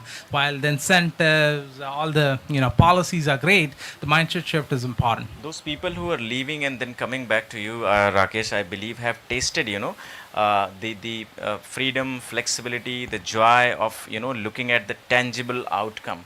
That's why when they go to the consulting company, the names you took, nothing tangible is happening. I shouldn't say that, but but that point in that is a missing point, right? And they know it, so that is why they go back to you. But the problem here is that the people who have not tasted, they have not came into the ecosystem itself, are not interested there. So how to bring them back? Probably there, I think Nikhil sir, you can talk about. I want to touch upon it a little bit quickly. How to make them, and educational institutes can probably do some kind of branding. But yes, no, specifically, mechanical engineering talent, getting women in mechanical engineering is challenging, and attracting them to aerospace is even more challenging. So just to give you one example of what we have done, we've launched something called as MacAura. This is a program that we launched in the third year of engineering for all women engineers across the country. You could be in any part of the country, participate in that challenge. You win the contest, you get a 1 lakh rupees prize. You get to work in a swanky office. We bring them over to our office. You get to do some amazing work. We give them a internship right from fourth year, in fact third year. And that's how you got to engage them early on. That's how you would change the paradigm. Your opinion about this, Hardik? Rakesh. Sorry, Rakesh. Rakesh. No, that's really true, and I believe that we should celebrate manufacturing, because earlier, right now, if we see, even the Ratan Tata, there was lot of sentiment and there was lot of support to him. So we should have, such kind of industrialists who are really role model. And we should also, celebrate and have such kind of award ceremonies or such kind of acknowledgements wherein, the new generation, they can see and they can feel the value and they can, be proud of it, that it's not only, the coding, but the real manufacturing wherein, as Luca said, they can say, okay, I made this particular machine and see Nike shoes or, the Reebok shoes are made on these machines. And we do a kind of like we have a program in our culture that every month we bring one of our service engineers family, parents, his wife and kids to the company. We invite them over a lunch. We tell them, what his, husband or the son is doing, on which machines he is working, the kind of machines we show them. We give them a factory tour. We show them the videos, that how your son has grown, and working with, say, 10-ton machines. A tiny human being, say 60 kg is working on a 10-ton machine and is handling that machine. So they also feel proud. So we have to, kind of generate this kind of proud feeling in the Gen Z, that yes, this is also a kind of real thing and it has to be celebrated as well with these kind of events. Thank you very much. Dr. Nikhil, your opinion about how to do branding so that the top talent of the country goes to the manufacturing. Not all of them, some of them. I'll give you good news. Yeah. So, because more than the academy, I represent the startups, because I handle more than 450 startups. So, again, the manufacturing tech is the hottest in terms of startup. If you come to IIT Delhi, I can give you dozens of companies which are working on improving technology for manufacturing sector. So we have been always the borrower innovation. We need something, unfortunately, but look at, we go to Italy to borrow some engineering, we go to even Czech Republic, we go to Korea, we go anywhere, we go to Japan to borrow engineering, but we have never developed our own R&D and to do that. So one thing I appreciate, many of the industry people have missed that. I must bring it to the table here. This year the government of India has done, which is quite phenomenal. They have announced a 1 lakh crore R&D fund. It's the first time in the history of the nation that they have done. It's a 1 lakh crore R&D fund meant for the private sector. Government has never ever given money to the private sector for R&D. Now the beauty of that policy is, and I encourage you to look at this policy, that you can get a repayment back of 50 years of the patient capital, which is quite brilliant. And now there's another fund which is called NRF, National Research Foundation. 50,000 crores has been given for developing facilities into the academic institution. If you look at the whole American ecosystem, I'll take a few seconds more. It is built on something very simple called innovation. So National Science Foundation was funding companies like NVIDIA, Microsoft, Qualcomm, and from there the companies have emerged and created $1 trillion companies. Some of those companies are equivalent of Indian economy. So how this has happened? Because NSF was giving money to the universities, and these companies were able to borrow money from the industry, and then they developed the technology and they developed the country products which are sold across the world. In India, we never had that opportunity. And I was told by somebody senior member in the government to find out about the sentiments of the industry. I'll not name anyone, but I'll tell you one or two sentiments. I spoke to a gentleman from Pune. He's a billionaire, and he runs one of the largest forging company of the country, and also defense tech. You can understand the name.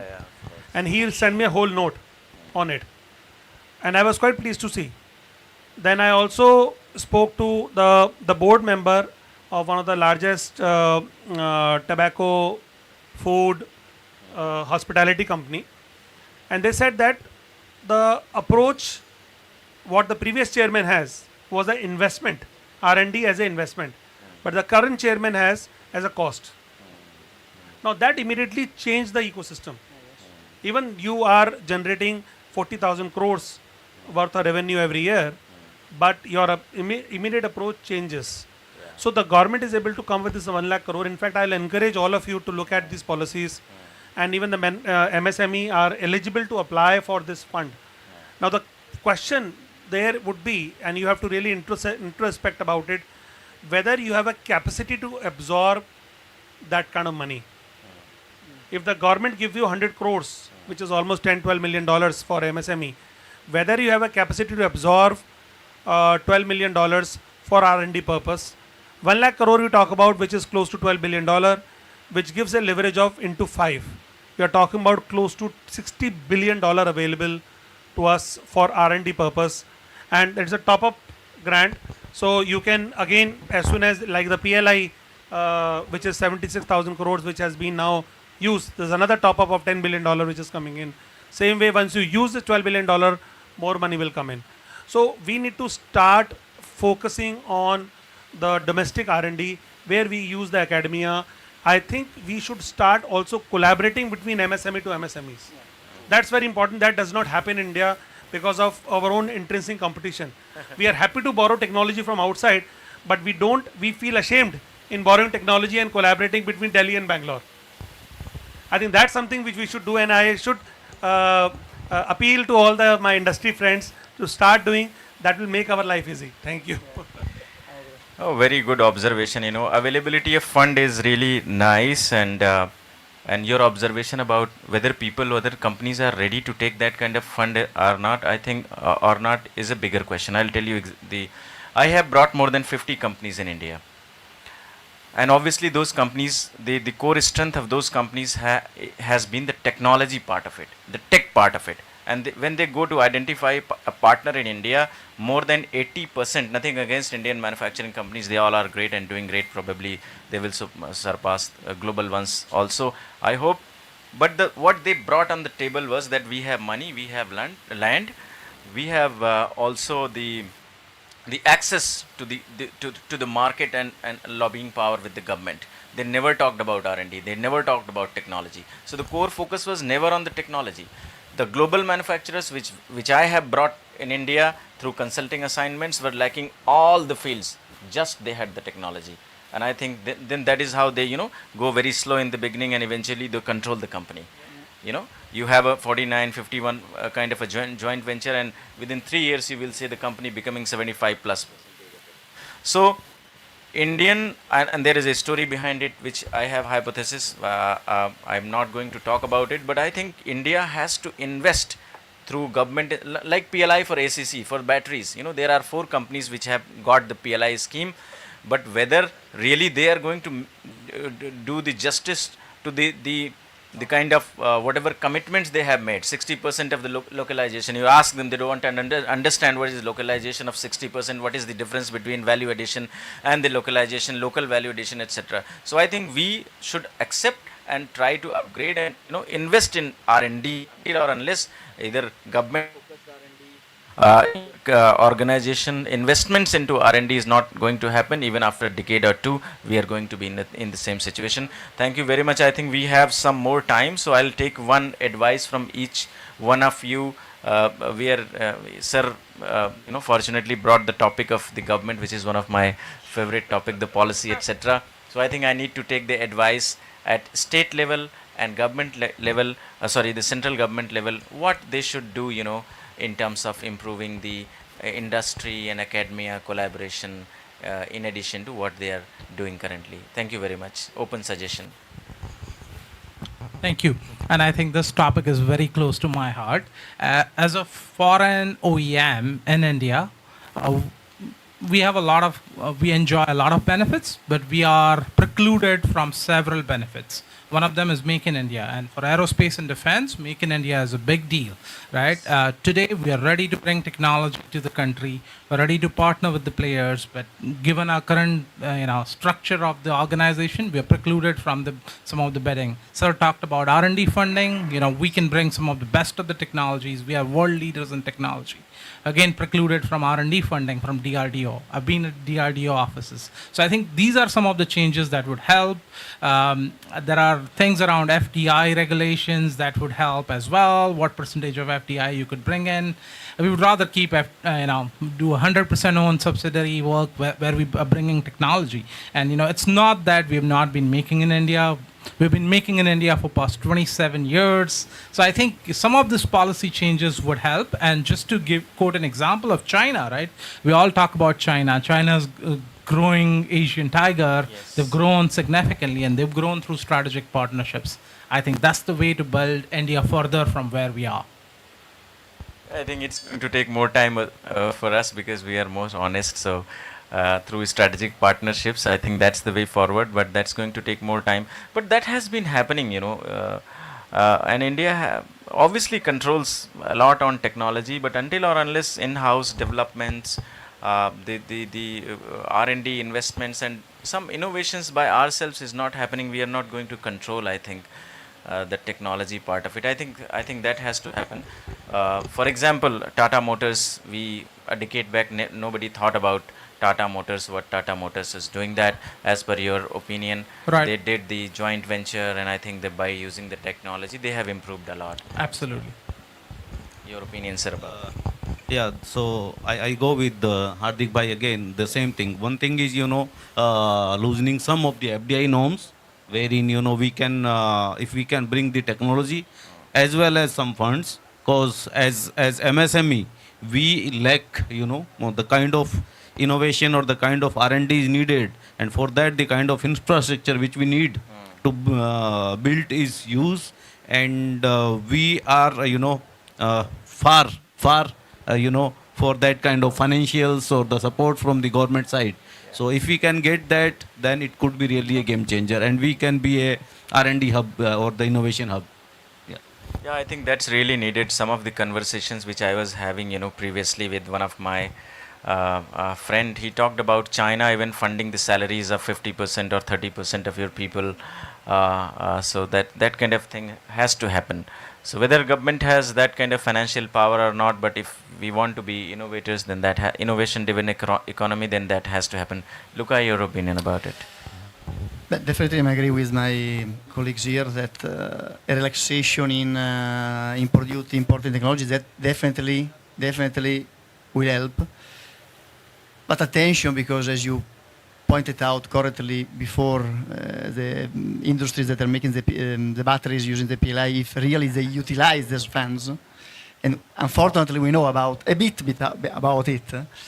I think that from the government point of view, they need also to check how those funds are utilized, and if are really utilized to bring technology, grow technology here in India, growing skills here in India, or are just used to source technology from abroad without bringing. Look, even that is a problem. In the field which you are talking about, they thought that the money power can buy everything, but they did not get the technology from outside. Whatever money you have, nobody is giving you the same technology. That's the bigger problem. Exactly. So there is no need a checks from the government to see if really these money are utilized for the good way, in correct way, or just for okay, thank you, give me the money so I can purchase it. But I don't care if it's increasing the skill of my people, making India or stuff like that.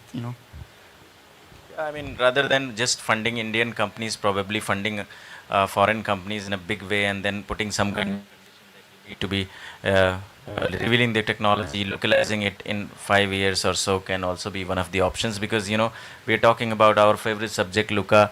So I don't think and then it becomes a very big challenge, for government also. If somebody has done something, then government tries to give the money also, even if nothing has been done. So because otherwise the scheme will seem like a big failure. Anyways, thank you very much. Now concluding remarks from sir, and then we will close the session. And in case we have any questions, I'll give you a great hope for the manufacturing sector. Since I was talking about, we talked about that we are a borrower of innovation. How do you change it? And I'll give you that what has happened. Just 1 minute of story. So the director of IIT Kanpur today is Professor Manind Agrawal, who incidentally has spent all his life in IIT Kanpur, BTech, MTech, PhD, professor, got his Padma Shri, and now he's a director. So he has seen the entire journey for last 40 years. This January I was talking to him. There was placements were not going very fine. You must have seen in the newspaper. So I asked him a question. Sir, when you graduated BTech in 80s, what was the situation? How many people were going abroad? How many people are graduating now, and what is the situation? He asked me a very interesting question, and that has cemented my belief that in 10 years' time we will become the largest exporter of innovation. He said 230 people graduated with me in 87, 88. 220 went abroad. 6 of them become IAS officer. 3 become industrialists, and I become a professor.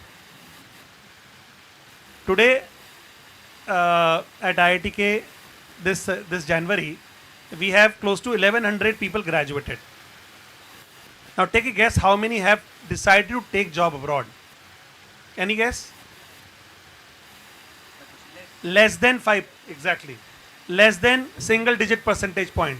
People were getting high paying jobs in Copenhagen, in Munich, in London, in everywhere. They were not going, they were taking jobs in Hyderabad, going Bangalore and Gurgaon. Now when these 1,000 plus people from one institution, we are talking about another 23 IITs, BITS and all, we put together, let's say 100 good quality institutions. When 90% of our talent is here, they will start to have an itch after 1 or 2 years. They will come back to Rakesh or Hardik or Luca or to you, say, give me a small amount of money, I want to innovate with you. Now 10 years time, and I have a strong belief that we will become one of the largest exporter of innovation. We have exported talent, we have given Sundar Pichai, Satya Nadella and everybody else to the world, but we will start giving technology in a reverse manner in 10 years time. You will watch my word. Thank you. Thank you very much, sir. I mean, for decoding this answer for me, because my company has been giving this opportunity me to go to the Singapore or Japan or some other countries, but I never took it. I thought I'm not that aggressive or not that kind of a person, but I think I'm always okay to be here to do something about it here. Thank you very much. So with this we will close the session. Thank you very much all of you for your bringing great insights. Thank you very much.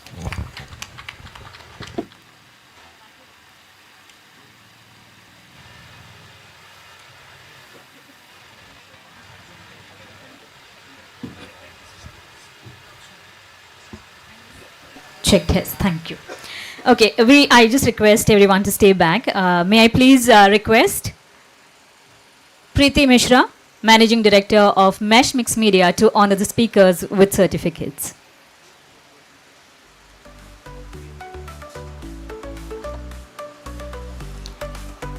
Okay, so as we have little time, we can definitely sum up saying that R&D, that's research and development, was the key point of the discussion. There are so many things, people staying back in country as we see more progress in the country.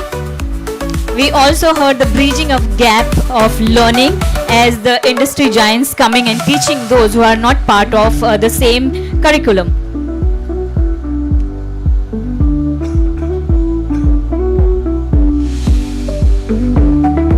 Upscaling, upgrading is the key again, and the resources that you have needs to be trained so that they also have a secure feeling of being in the company or being in the organization. So lots of takeaway from gentlemen. So thank you so much for being here and parting that knowledge with us.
Very much to each and every one of you for parting that knowledge with us.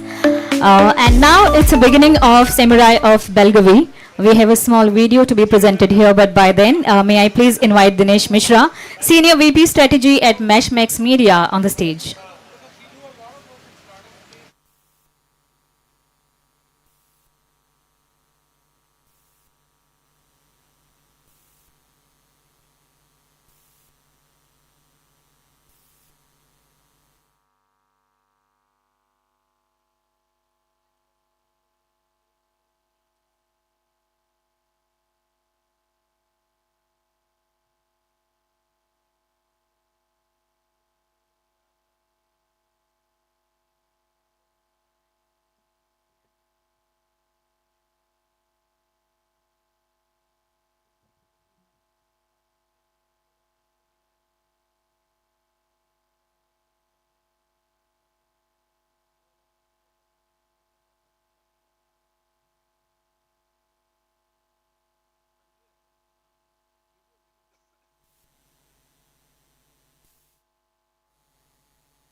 Media has collaborated with Laghu Udyog Bharati Karnataka and IMS Foundation to explore the ecosystem present in Belgavi. We have engaged with industry leaders to discuss the manufacturing ecosystem in Belgavi and their contribution to the Make in India initiative.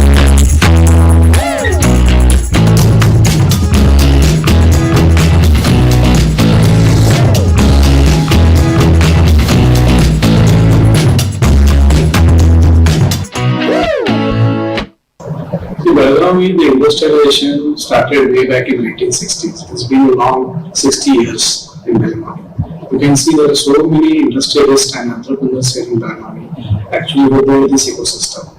And Belgavi is an educational hub. A lot of talent is available in Belgavi. So we as entrepreneurs and industrialists, we are getting this advantage of Belgavi positive work culture to create this ecosystem and to enhance it. From our side, we are doing all what is possible to see that this ecosystem gets built up and we bring Belgavi into the national map. I also request through this program the government has to take up Belgavi as one of the places where this ecosystem can really become very big. And bring in some more anchor industries into it by creating more better infrastructure facilities which can take Belgavi onto the global map. No, Laghu Udyog Bharati and IMS Foundation, we are working towards seeing that we help the entrepreneurs grow basically, and the existing people or the students or anybody who want to be entrepreneurs, help them being entrepreneurs and handhold them. That is one thing. Second thing is we are working on skilling, as we already mentioned on that, technology upgradation, lot of other things that most of the small and MSME people lack, basically the financial literacy, marketing literacy. These are basic things we try to identify, have our programs for it. So that is what Laghu Udyog Bharati and IMS Foundation. And I said now nothing doing, so I must do have a very high technology business. So I was the first person to install a induction furnace, coal-less induction furnace in Belgaum. Okay. That is in 1989. Correct. And I thought that doing a very simple grand casting and competing with the others, I go for a much better casting that is called ductile iron, so which is getting replaced for the steel in the market. Okay. So I started manufacturing ductile iron casting in AK. After sales service support, which had been neglected by the premium brands then. Okay. On analyzing the manufacturing, on analyzing the market market potential,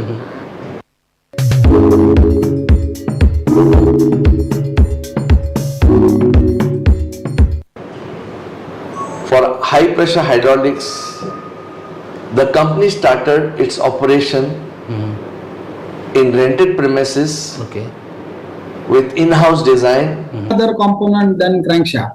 Okay. And the simple reason is that crankshaft is heart of the engine. Yes. If we make any mistake in the crankshaft, the ultimate customer what I look is the person. If it is a tractor, the person who has bought the tractor is my ultimate customer. Yes. So I look from his angle. Correct. I look from his angle. They are, every farmer. Servo valve, actuators, and closing the loops, and working in a very critical hydraulic and electromechanical technology. Because here everything works within millisecond, microsecond update and everything. And it got to be very, very precise. Like we manufacture parts we call 2 micron, 1 micron, half micron. Like a micron, if you want to understand, like human eye sees around 20 micron. First of all, Belgavi is a fantastic place to live. It's a very safe city, cultured city. Education wise, it is I think is a educated city also. And most important, like we are based in a very strategic location where connectivity is very good. So we have been connected to Maharashtra. This side we are connected in Goa. We have good air facility, air connectivity. Because now it's a first generation company, and we two friends, Mr. Venkatesh Kulkarni and myself, Sridhar Uppin. So we started this company with a small fabrication shop. And Positron basically a positive attitude. We started with a positive attitude. Let's do some business. Let's build something in Belgaum. And luckily, or you can say interestingly, we both are from Belgaum. We both Way back when there was no safety, we started selling helmet as more like a designer helmets. Because people were not aware of safety. Now the education has gone up very high. As far as safety standards are concerned, we have maintained throughout our life. Even if my son wants to buy a helmet, he can go and pick up any helmets. I don't have to manufacture a separate helmet for him. So the standards, safety standards have been maintained for all the helmets. We pass ISI. We also pass DOT standards of US. We also pass EC standards of Europe. We started with a small component though, probably a non-critical one because we had just started during the early days of Jinavakul. But over the years, we gained expertise in manufacturing technology, in making one of the cleanest, using cleanest steel. Making components which suited our customers' critical applications. All that led to me because this has a lot of potential, and this is a mother industry. Basically, if you know the history of the foundry, is a mother industry. It's used from thousands of years, from bells to all kinds of castings to high tech, everything. So this is more of a growing industry, and I think there's a lot of organized, so a lot of potential to make it organized and showcase. And as we see now, the decision what are taken. It's not been easy, I'll tell you, because the space in what we are operating, the specialty tapes, it's a very, what do you call it, risky business, because if you compare the cost of the tape to the end product where it is used, the comparison is just, what do you call it, it's, you cannot, the cost of the tapes obviously is going to be too low for the cost of the equipment where it is being used, but this is going in all critical applications. So that is one thing, and all our businesses are B2. See, the Belgaum people are very soft spoken and they help each other.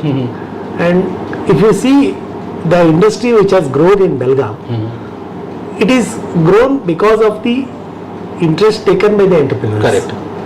Not because any help is being given to them. It's their own efforts. And Belgaum people are very helpful. 2008, we said it's time for us to go in for an expansion, and with our customer, and we are a part of the Pragati team right now, and which was Pragati Automation Private Limited. They happen to be our parent concern. We did an expansion, and this location what you are seeing right now, almost 2 shops of 30,000 square feet or maybe 10,000 square meters each of manufacturing. We just had this facility, I mean, without any machines. It was just an open shed when we came here in the year 2011.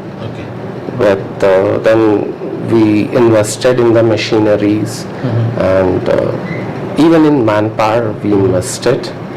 And luckily for us, we have a very good clientele. The big names in the industries like Cummins, Flowserve control valves, WEG? Actually, we started our journey in year 1997 with myself, my partner, Shri Sachin Parmach, and one foreman, Mr. Raj Suryoshi. Together, we actually literally commissioned, installed this plant, commissioned it, and started the operations. Lagu Udyog Bharati, basically the very vision is primarily to basically foster the growth of MSME sector actually. So I mean Lagu Udyog Bharati in Belgavi as well as outside, basically they have various platforms. Such platforms basically they help the entrepreneurs to come together, impart some kind of a right knowledge connected to the particular subjects, and then ensure that there is the right kind of a growth for them actually.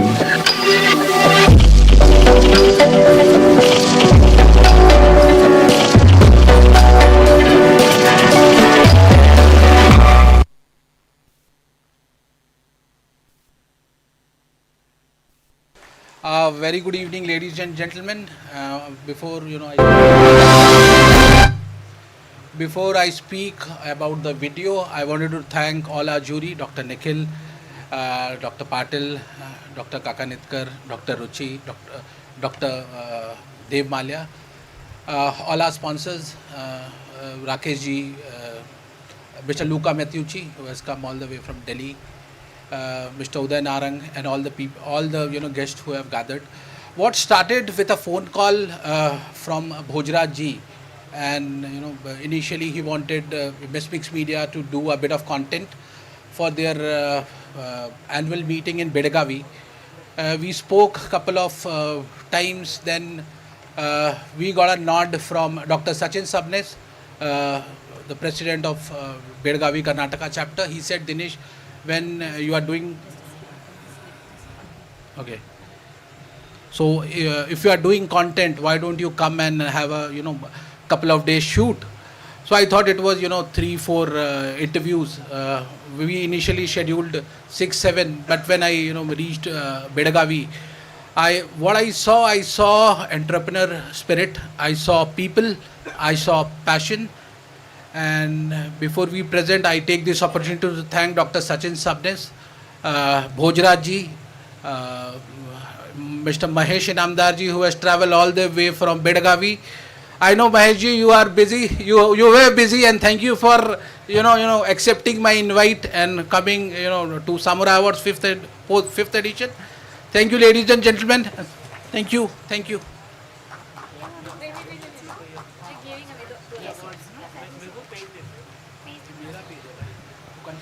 Okay, so before we go to the main award ceremony, there is a special recognition to Samurai of Belgavi and requesting Mr. Dinesh Mishra to do the honors.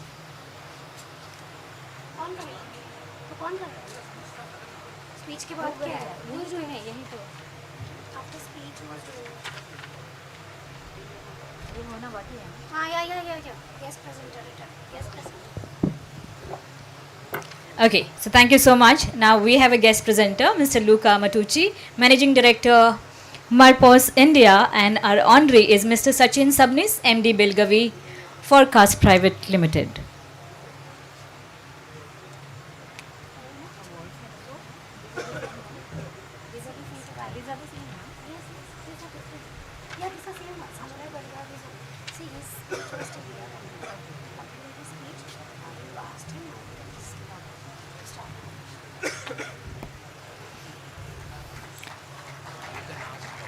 Sometimes. So all the honorees, right?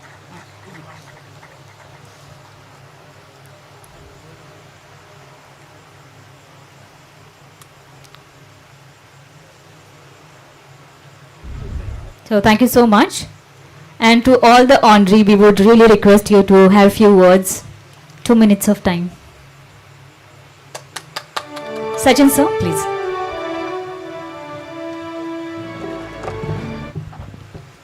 Good evening, everyone.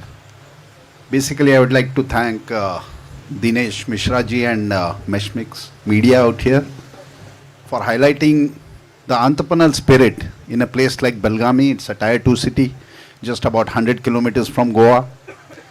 But the interviews or the video that Dinesh ji just presented out here might speak a lot about what happens in Belgavi and what a place like Belgavi, without much of a support, you might have heard some of the speakers say it, they can do wonders.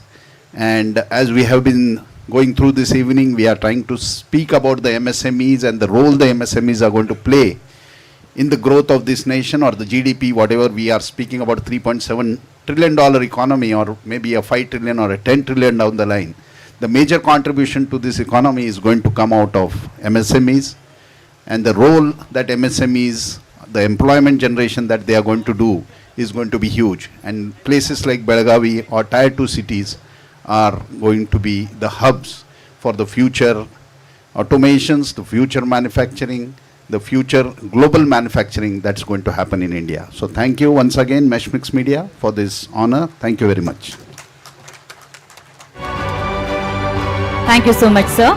Presenting next is our guest presenter, Mr. Rakesh Agarwal, MD and founder, Laser Technologies, and our honoree is Mr. Keith Machado, MD, Orion Hydraulics Private Limited. And a request to all the honorees, once you finish with the awards, the mic is all yours.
Good evening, everyone. I'm short of words. I would like to only thank Meshmix Media and Dinesh Mishra ji, who has put Belgavi on the world map when nobody knew anything about Belgavi. So it was a very small interaction that started in such a big way that we were conducting the National Executive Working Committee of Lagu Udyog Bharti in Belgavi, and that is how we came across Meshmix Media. And Dinesh ji was kind enough and he just flew down to Belgaum, and within 2 days we shot over 17 interviews, some of them extending till late in the night, 10 p.m. And it's all we owe from Belgavi to Meshmix Media and Dinesh Mishra ji for putting us on the world map. Thank you. Thank you again.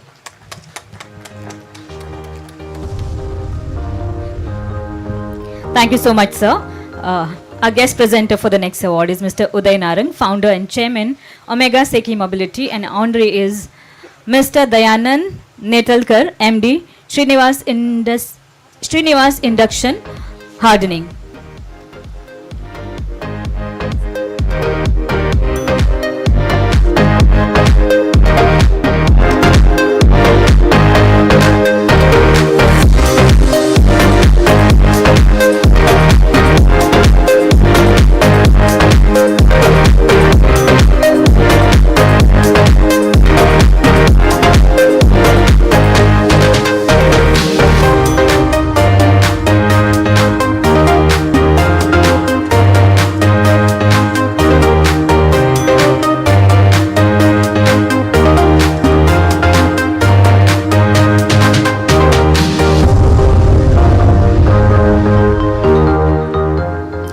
Namaskar everyone.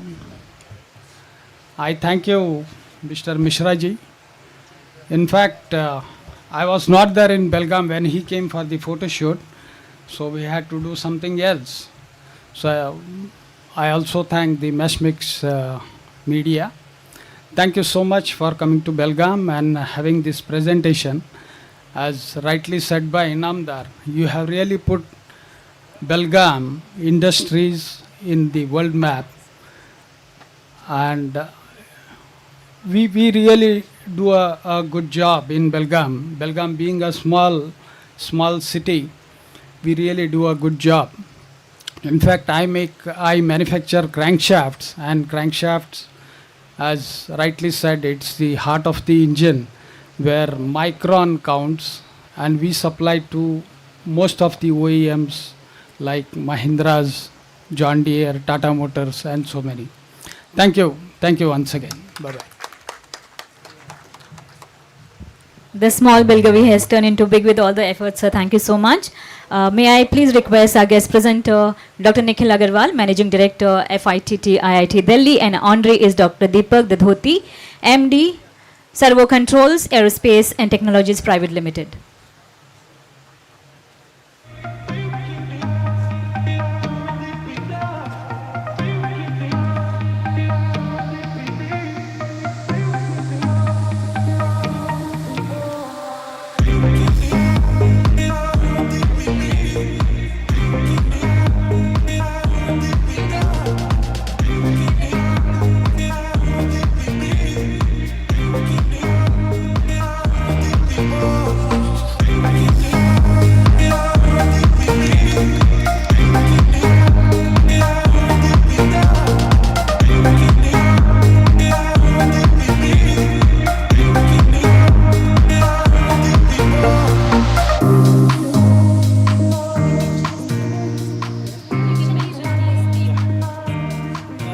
Myself Kishan, representing Mr. Deepak from Servo Controls. Because of some scheduled meetings, he couldn't attend. And thanks Mesh Mix Media. Sorry. And I thank Mr. Dinesh also. Thanks for the award. Thank you. Thank you so much, sir. Our next guest presenter is Dr. Ranjit S. Patil, Head Department of ME BITS Pilani Goa Campus, and our honoree is Mr. Raghunandan Kulkarni, President Hydrometrics. It's Hydromatic, guys.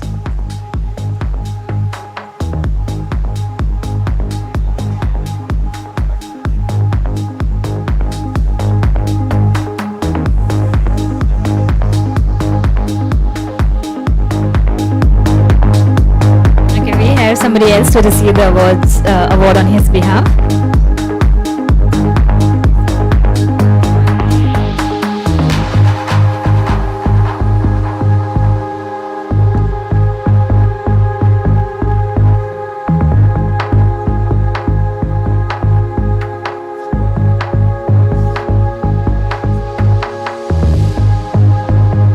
Some words on Mr. Kulkarni's absence.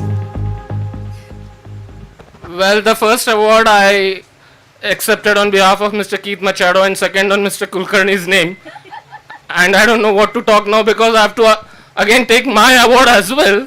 So let us keep something later. Thank you. Thank you so much. We have our guest presenter. Next is Professor Debamalla Chatterjee, Professor and Head Operations and Supply Chain, SP Jain Institute of Management and Research. Our honoree is Mr. Sridhar Upin, CEO, Postreon Engineering Corporation.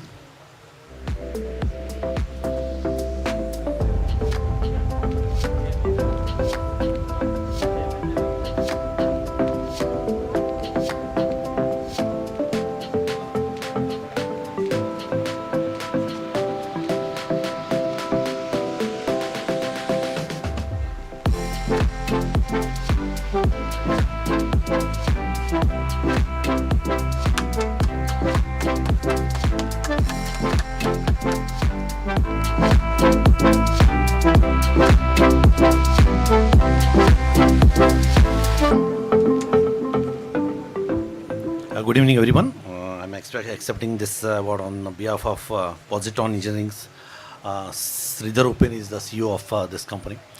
In fact, I really like to thank Dinesh Mishra ji and his team. I mean, they have done a really wonderful job about highlighting all the, industrial list of Belgaum. Belgaum is primarily known as an educational hub, but later on, people can definitely now understand that it's a core hub for hydraulics, crankshaft manufacturing, foundries, and many more. About this part. So thank you, Dinesh Mishra and your team. Thank you, Mesh Mix Media. Thank you.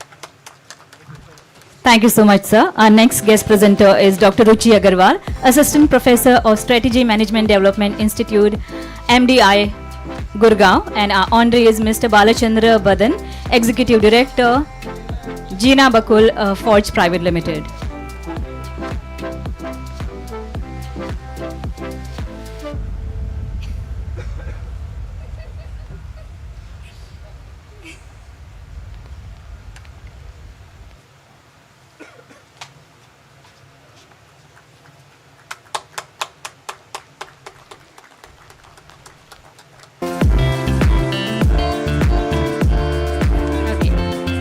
So, sir couldn't be there. Thank you so much accepting this award on his behalf.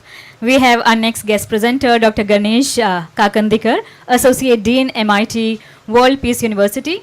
Honoree is Mr. Mahesh Bhirangi, MD, Pragati Engineering, Belgavi Private Limited. Can we have you, sir?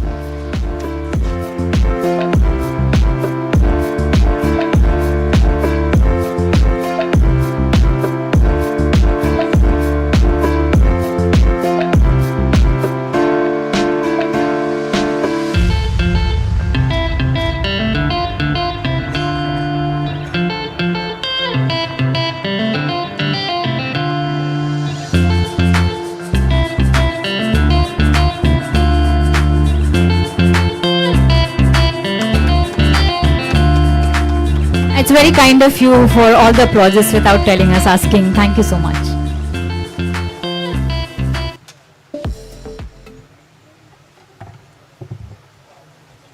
A very good evening to all the dignitaries here. I am Ravindra here. On behalf of our MD sir, Mr. Mahesh Birangi, express our gratitude for the recognition and honoring Pragati Engineering Belgavi. To quote our MD sir, Mesh Mix Media has always been a guiding force in motivating and sharing the great insights of the Indian industry.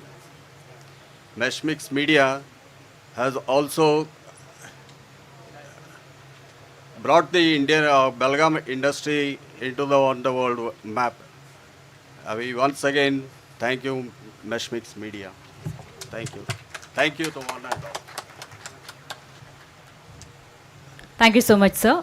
May I now request our guest presenter, Mr. Alok Kumar, Director Sales and Marketing, Mesh Mix Media, and honoree Mr. Mahesh Inamdar, MD, Akash Foaming Technology.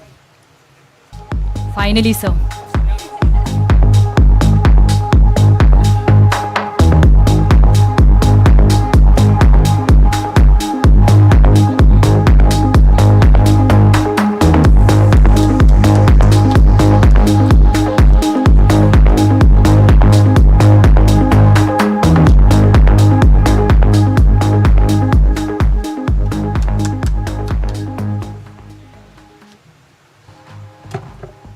I don't know what to talk now really.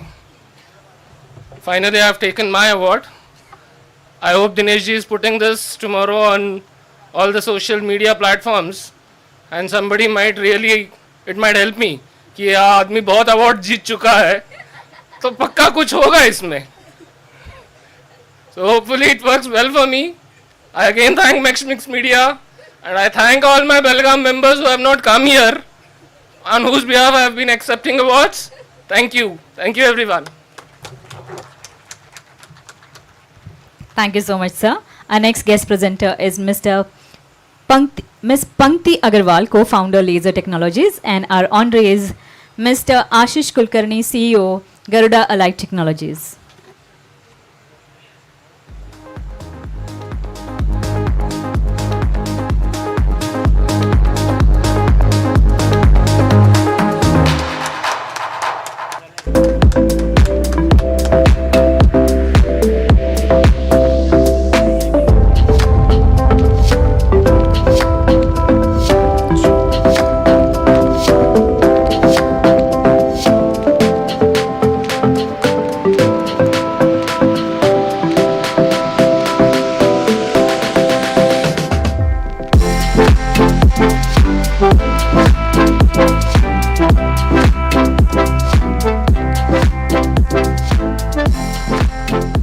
Good evening, everybody.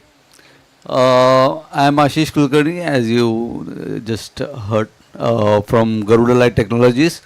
I thank Dinesh Mishra ji and Mix Media for introducing Belgavi and our team in such a beautiful manner. And actually, Belgavi is a very beautiful place. And earlier they used to call Belgavi as a hill station, but now it has developed into a wonderful place for the academia as well as for the industries, and as well as it is a very big medical hub also. So I invite you people to come to Belgavi and experience all the rich resources it has, and meet all the wonderful people which are residing in it. So thank you once again, everybody. Thank you so much, sir. Our next guest presenter is Dr. Arvind Patel, founder Wellgrow India, and our honoree is Mr. Nitin Lange, JMD Gokul Forecast Private Limited.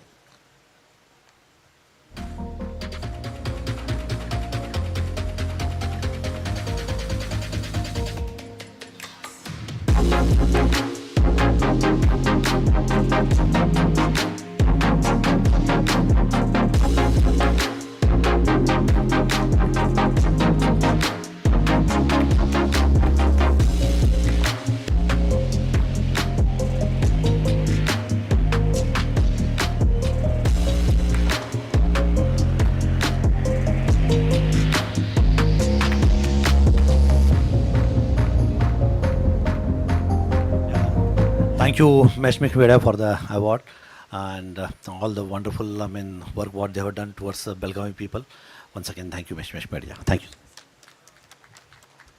Thank you so much, sir. Our next guest presenter is Ms. Preeti Mishra, Managing Director, Mix Media, and our honoree is Mr. Arvind Meligeri, Chairman and CEO, Equus.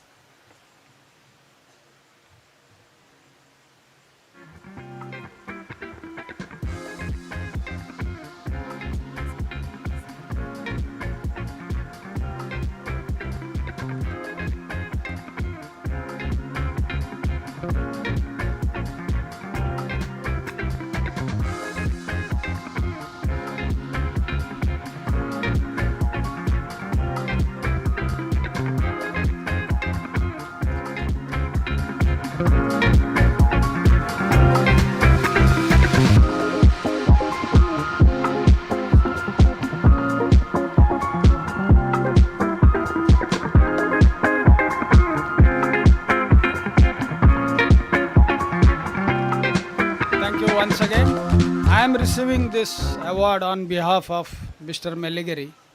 Thank you. Thank you so much, sir.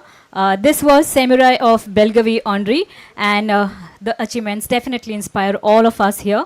So we look forward to some amazing work from you people and hope this contribution in the industry keeps Belgavi on the high charts and as well as grow along with the country. So now we go to our main Samurai Award ceremony, and yes, to all the few ladies we have in the house, thank you so much for being here, and all the handsome looking gentlemen. So it's time that we have arrived at the main event, the Samurai ceremony of Samurai Award ceremony, and this moment we have actually all been waiting for.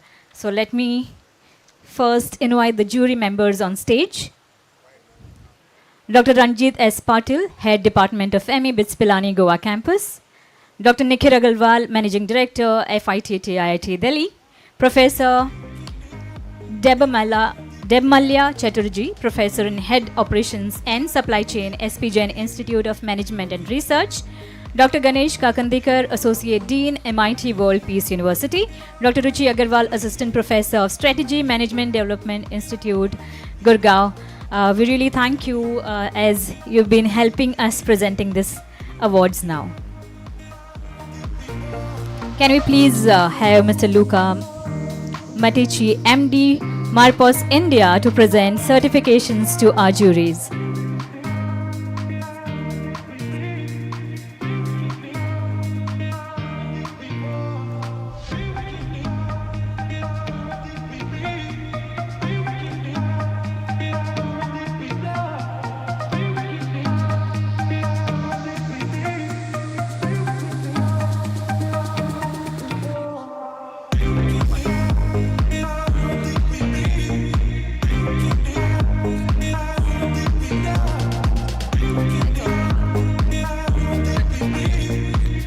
Dr. Ranjit Patil.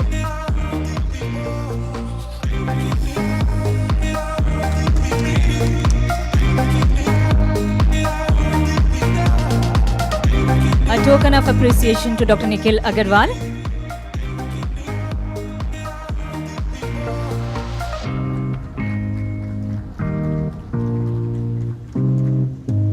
We really thank you, sir, Professor Debmalya Chatterjee. With Google Workspace, you can create a Gmail account with your own domain and branding. Thank you, sir. Dr. Ganesh Kakandikar.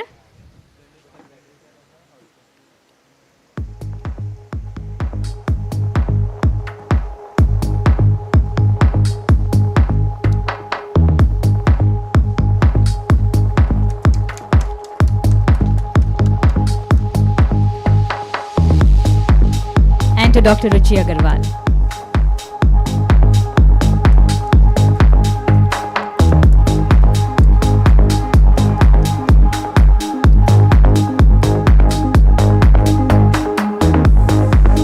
Thank you so much. Please. Hello. Yeah, so I teach strategy and risk management, and I have a feedback to all manufacturing firm. My doctoral student and I keep on studying lot of SMEs and startups, and we found that SMEs are not focusing on strategy and risk management. Also, this is a challenge in scaling up operations. We also find that they focus too much on resources instead of building capabilities. So perhaps that is a new idea you can adopt. You have to change your thought process to take these SMEs to global level. Thank you. Thank you so much, ma'am. And now we head to the main Samurai Awards 2024. In the supply chain MSME Digital Samurai, presented by Dr. Nikhil Agarwal, Managing Director, FITT IIT Delhi. That's it, right? Yes, ma'am? Yes. Okay, ma'am. Yes, yes. Okay. So who's presenting?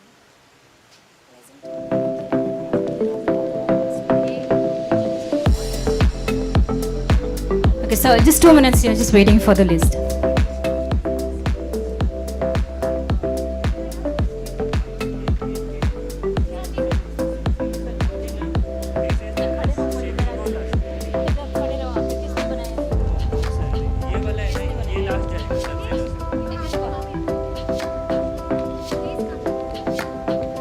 Dinesh, so we need you here.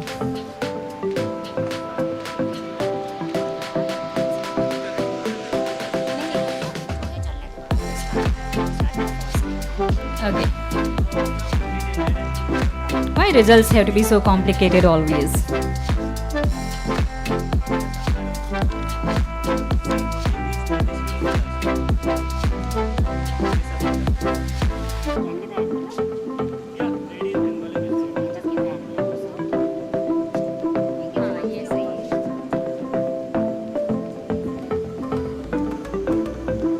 सबर थोड़ा सा फल मीठा ही होगा.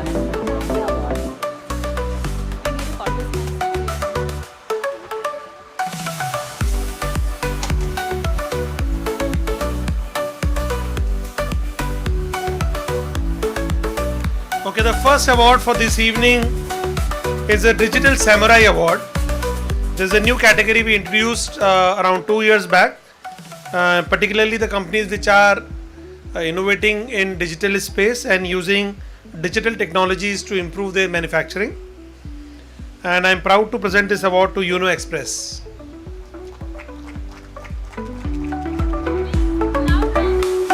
Uno Express for Digital Samurai Award 2024.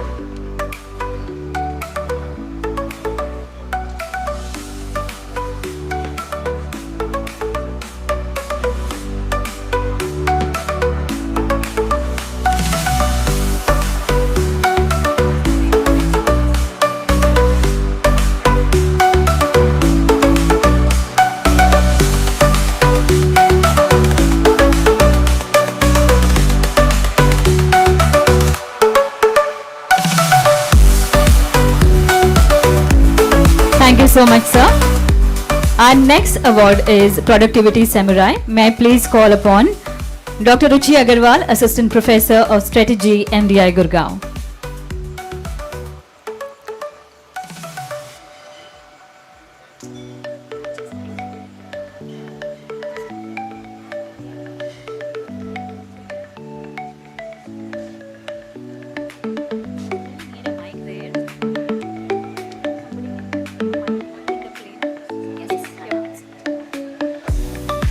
The award for supply chain MSME productivity goes to Uno Express.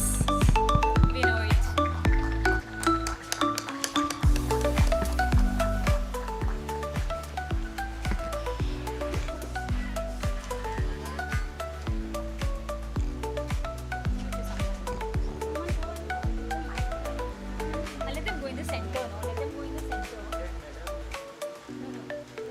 Ask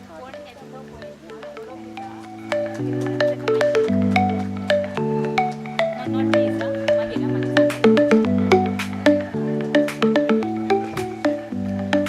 Okay, our service samurai in the category of supply chain. May I please request Dr. Ranjit S. Patil, Head Department of ME BITS Pilani Goa campus to be here.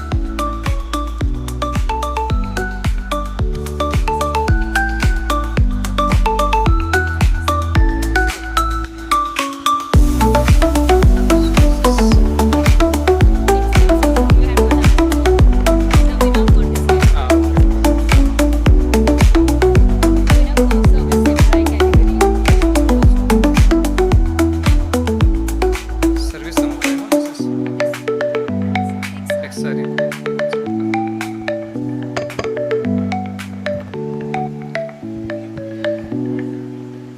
So I'm presenting the award to, the Service Samurai Award to XRE Consultants Private Limited. XRE Consultant. Service Samurai Award.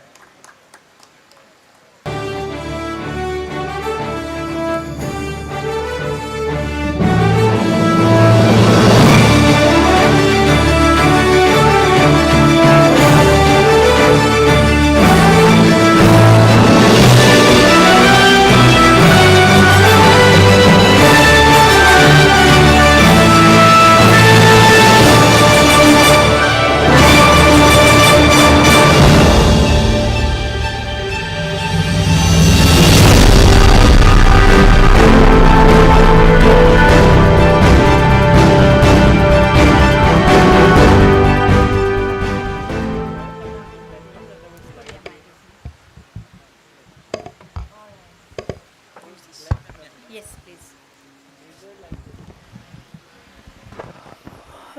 Alhamdulillah.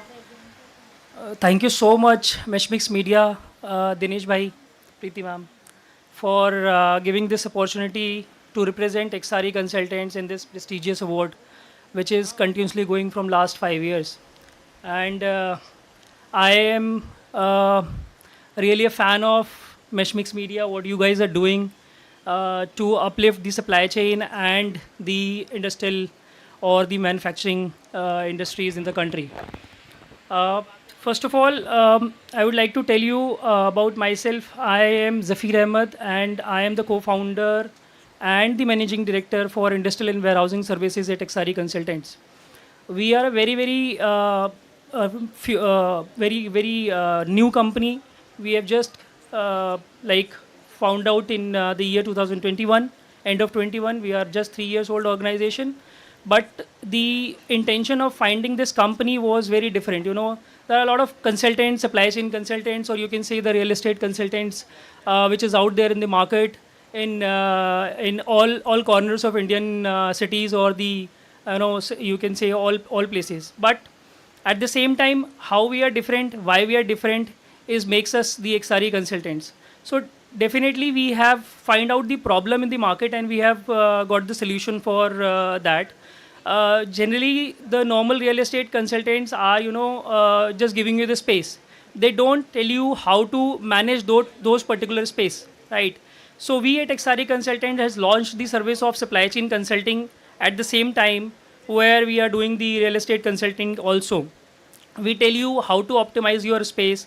We are into the geolocation, how to find out the geolocation, how to automate your space, how to integrate your supply chain into the particular new warehouse. We are working with all kind of brands like Amazon, Flipkart of the world, and the all kind of 3PL companies which is out there in the market like DHL, UCL Logistics, some kind of Japanese and Korean companies also. So what we advise them to, if they are taking a space, they are keeping the goods on the floor only. We advise them to go for the multi-level racking, go for the automation, use the restructs and all those things so that they can optimize the space. I'll give you a very small example. I was hearing in the panel that, the women empowerment and equal opportunity should be given to the women. I'm sorry to say, but in Indian supply chain industry, this has been lacking from many years. I'll just give you an example. We have recently concluded a transaction or finished a kind of assignment with the well-known brand Colgate. They wanted to have a complete women-operated warehouse in North India, which is first of its kind. There is no warehouse which is 100% operated by women in India, and we have to find out that warehouse very strategically, considering all the kinds of constraints which is there in this kind of industry. The warehouses are far away from the cities, its reachability, its approachability is very difficult. So we have been able to successfully conclude that assignment with a company, with a developer called Horizon Logistics Park. And we have found out the place where actually women can be employed, and the full warehouse has been operated by women as of now. So this is how we are making the difference in this particular domain. So thank you so much again, Meshmix Media, for honoring this to XRE Consultants. Thank you so much. Thank you so much, sir. Our next award in the supply chain category MSME section is Startup Samurai. May I please request Dr. Ganesh Kakandikar, Associate Dean, MIT World Peace University, Pune, to do the honors.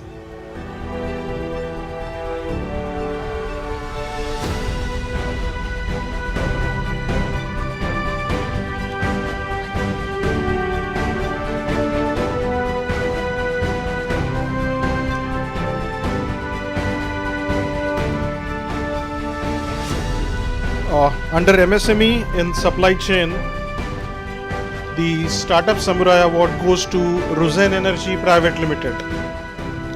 Ruzen Energy Private Limited.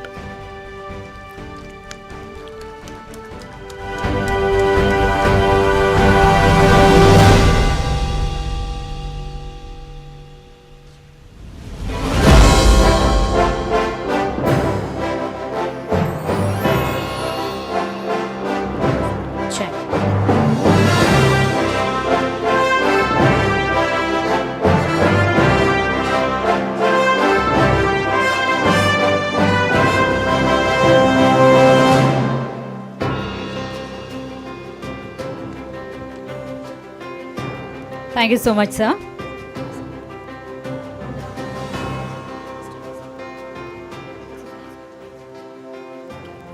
So our next award in the supply chain MSME category, Sustainability Samurai.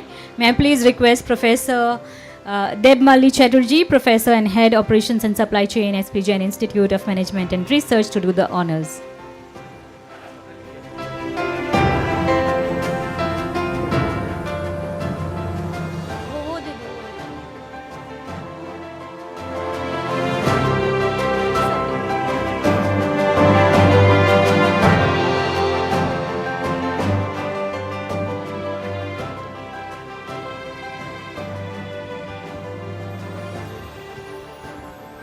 In this category, this award goes to Express.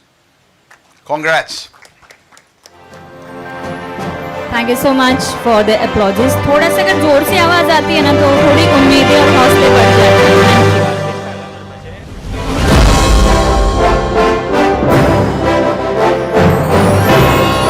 Thank you.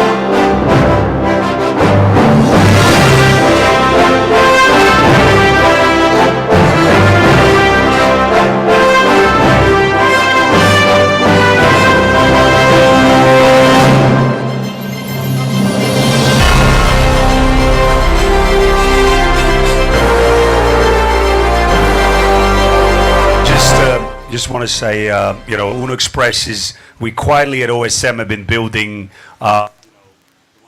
hello? Yeah. We've been building, green energy sustainability products for, hello? Yeah. It seems to keep going. So we've been building green energy sustainability projects, all across the country. And Uno Express has unofficially been the largest logistic company. I think. Sir, please. Sorry. We are sorry. So sorry about that. And I think what's most important is we've got logistics that creates almost 40% of the pollution in this country. We are going to make a dent into that. We're working on that on 3-wheelers, 2-wheelers. We're coming up with 4-wheelers, multiple other products. And, really proud to say this award goes out to all the riders, the captains, all of the people that are working on the front lines.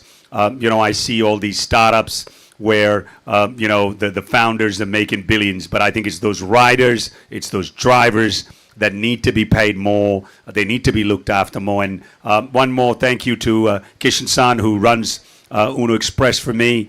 This is all out for all of you guys. Thank you very much. Thank you, sir.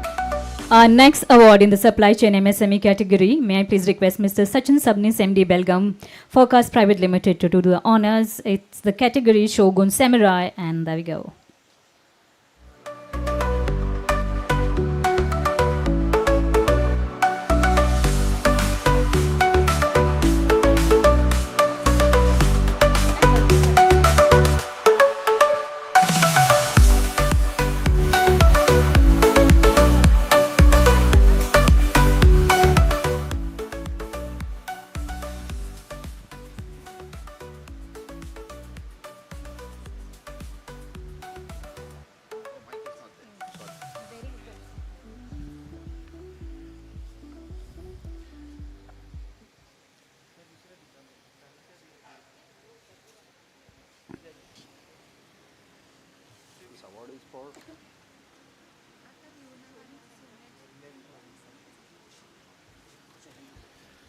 The award under MSME in supply chain, and the category is Shogun Samurai. And the award goes to Jay Deepak Shah, CEO and MD, Jay Wood Industries.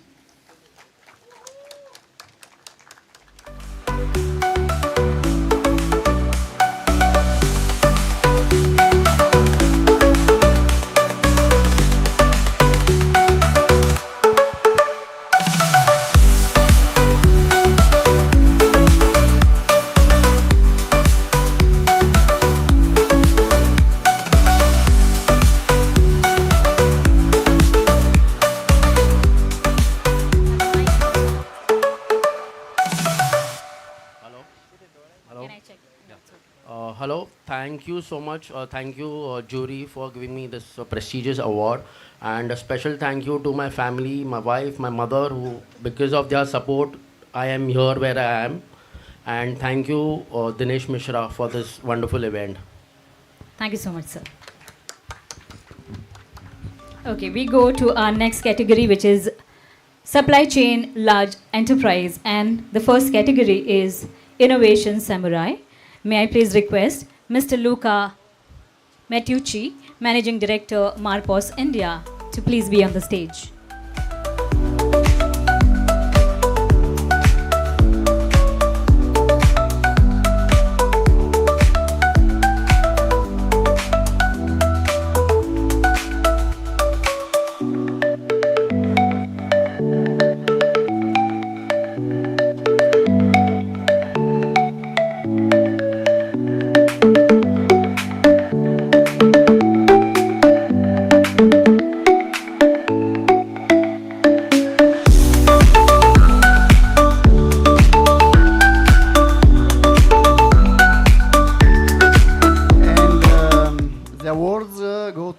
Tata Big Basket Innovation Team.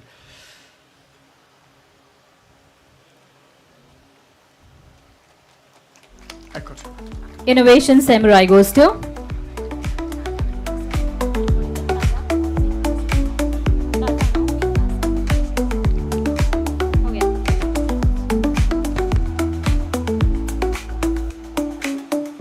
Congratulations, people. And round of applause, please.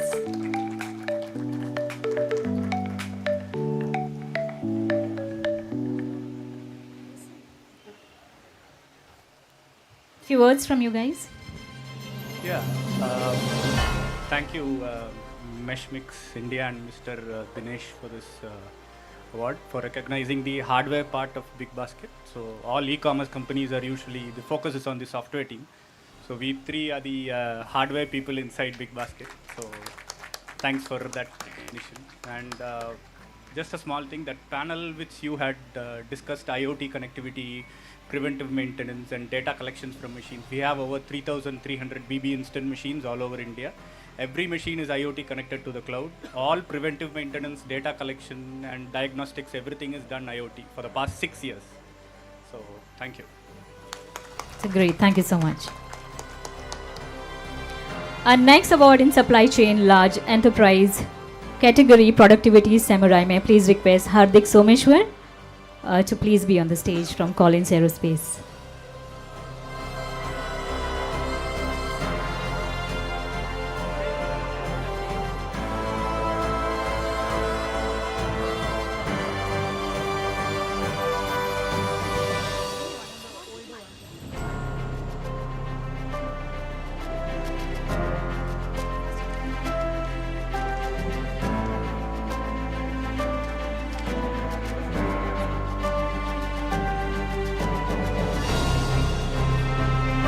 The next award is for Productivity Samurai and Supply Chain Large Enterprise.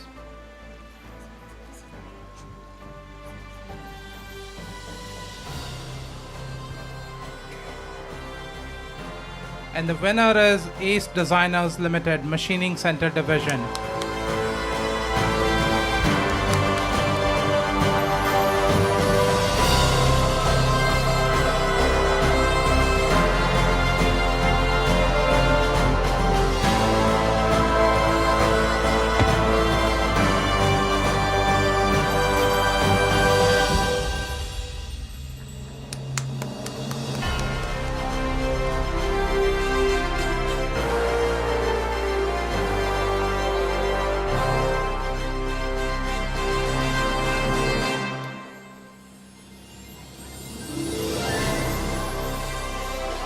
Thank you so much, gentlemen.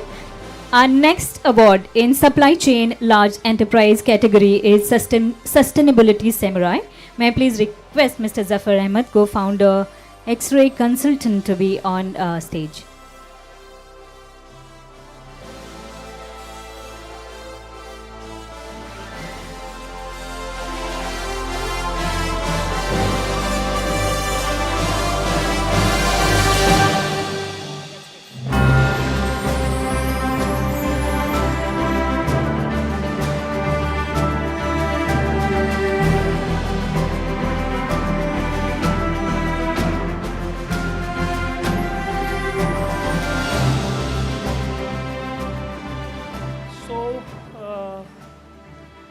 The Sustainability Samurai Award goes to Century Ply.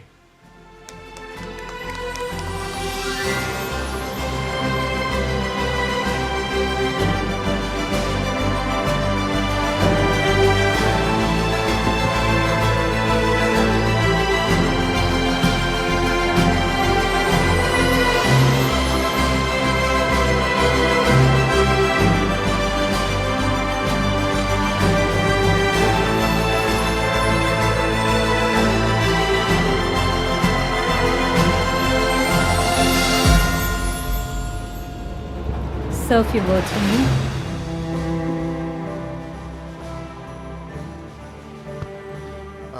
Good evening, all. Thanks to Mr. Dinesh Mishra and the Mashmix Media for this award. While we are into plywood business and we are talking about sustainability, I think someone can say dare to say sustainability and the plywood industry. Just to ensure that and to give a message that we are using every square feet of our raw materials, which is wood, from plantations and its legally purchased products. And in multiple forums, we are talking about sustainability. We are ensuring that we are planting as maximum tree as possible. And I'll request the dignitaries over here to talk about sustainability and ensure that we keep our earth greener every day. Thank you. Have a wonderful evening. Thank you so much, sir. In our supply chain large enterprise category, our next category is Shogun Samurai. May I please request Mr. Rakesh Agarwal, MD and founder, Laser Technologies, to do the honors.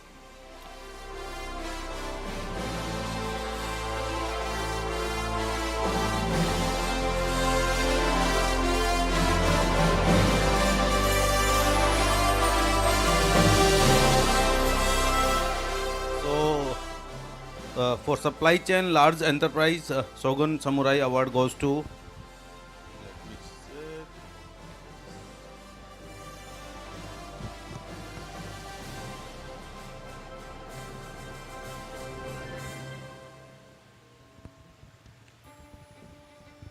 this is proudly presented to Dhritiman Chakraborty, Director Operation Ingram Micro.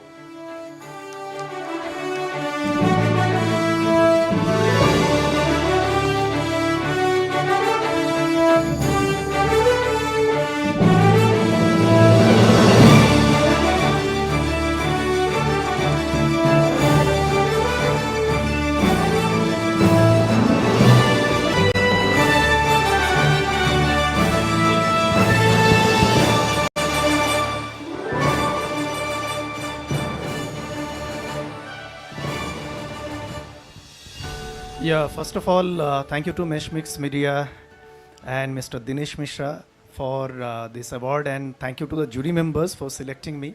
So I represent Ingram Micro, which is a global IT distributor. So here I see a lot of MSME sector, entrepreneurs are there.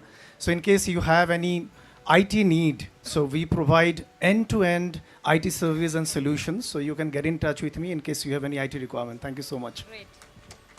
That's called right networking. Thank you so much, sir. Next category is manufacturing MSME, and the first category, the subcategory is Digital Samurai, presented by, may I please request Dr. Arvind Patel, founder and MD, Valgro India Limited.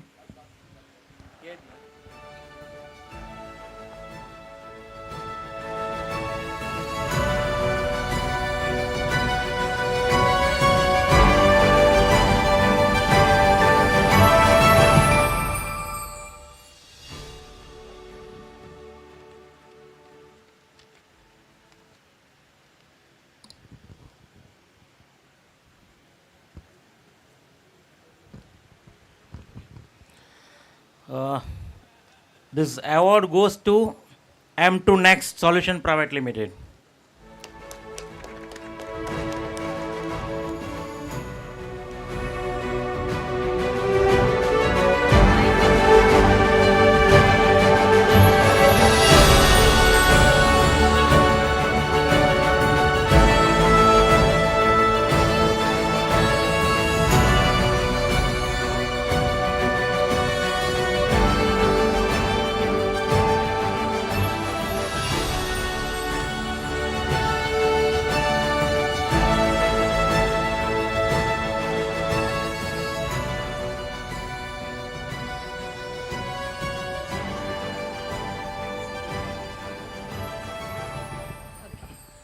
We have this special announcement in the manufacturing large enterprise, and that's a Innovation Samurai. May I please request Mr. Uday Narang, founder and chairman, Omega Seki Mobility, to please be on stage.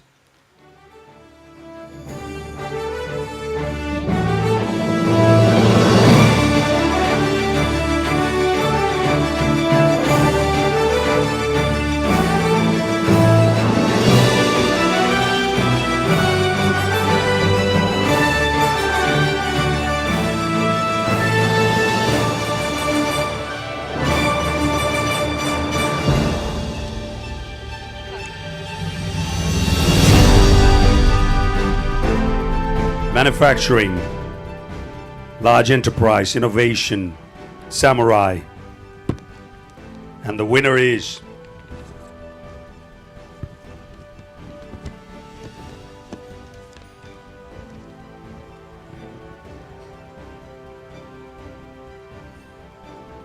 this is a great company, Volvo Construction Equipment. Give a big round of hand for the winner, please.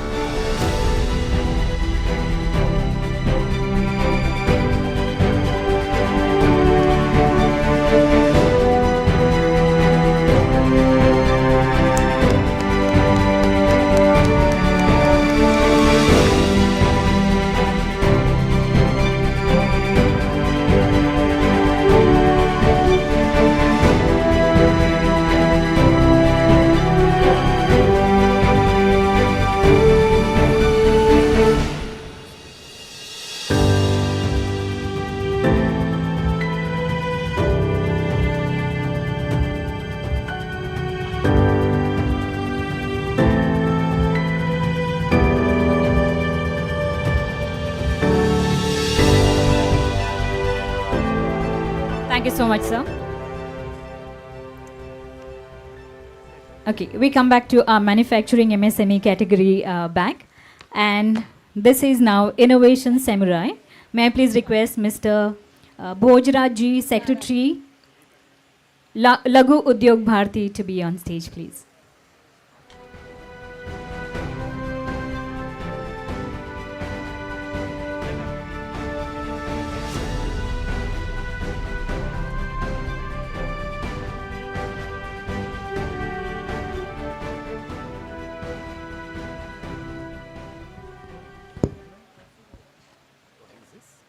So this is Innovation Samurai, Manufacturing MSME. Manufacturing MSME, Innovation Samurai.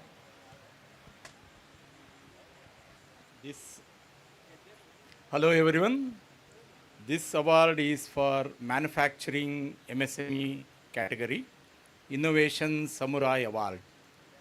Yes, inside.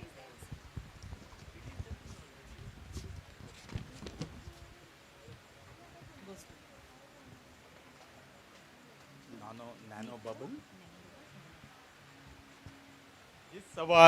This award goes to Nico Nano Bubble India Co.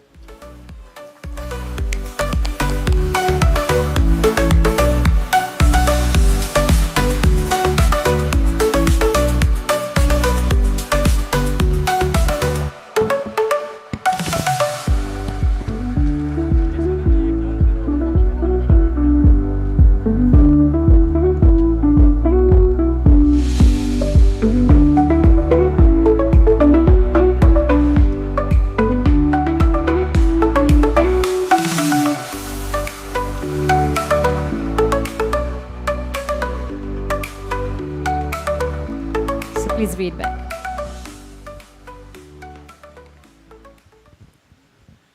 All right. I'll not take this long because I know all of us are hungry and we want to get over with this. But I would really like to thank the Meshmix media team and Dineshji for helping us apply in this award. The jury has already been through our application. We are the company that makes nano bubbles. So I'll just give you a very brief about our company and what we do. So we are a company that focuses on nanotechnology. And what we do is we make bubbles not come out of liquid.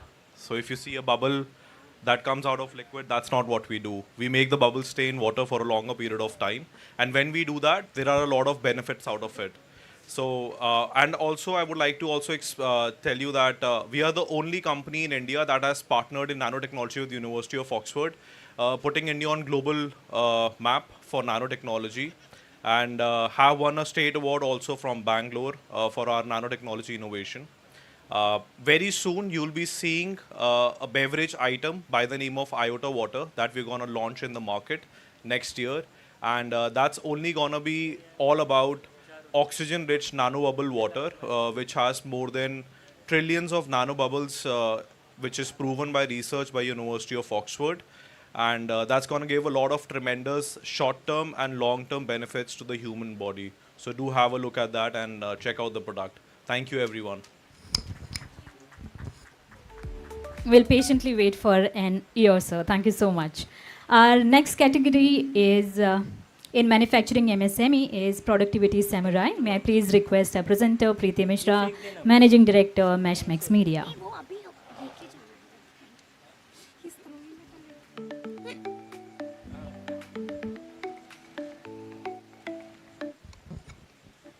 The award for Productivity Samurai under MSME in Manufacturing goes to Pragati Engineering Belgaum Private Limited. Round of applause, please. कुछ सुनाई नहीं दे रहा है इधर.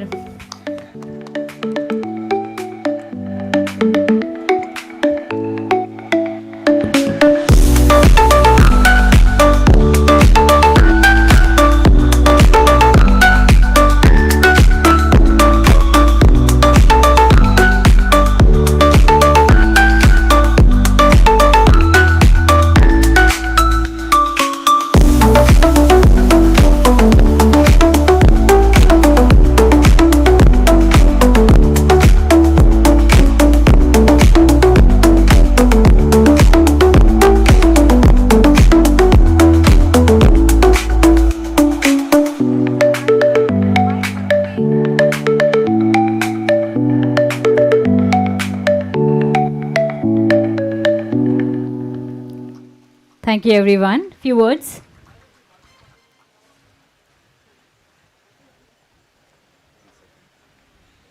If you want to use this.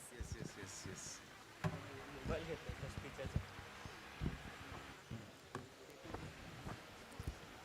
Hello, good evening all. We, on behalf of Pragati Belgaum, express our heartfelt gratitude to team Matchmix and my entire Pragati team.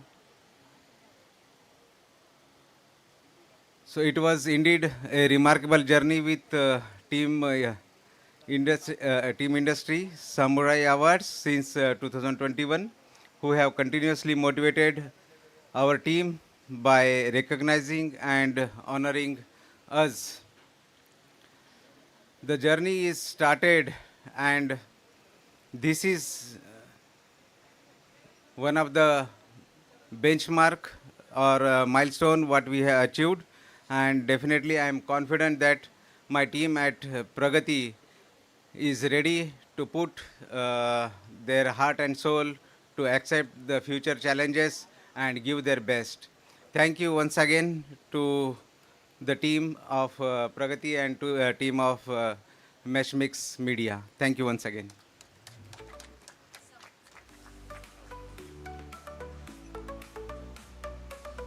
Thank you so much, sir. Our next award is in the MSME manufacturing category is Service Samurai. May I please request Luca Mattucci, Managing Director, Marpos India, to be on the stage, please.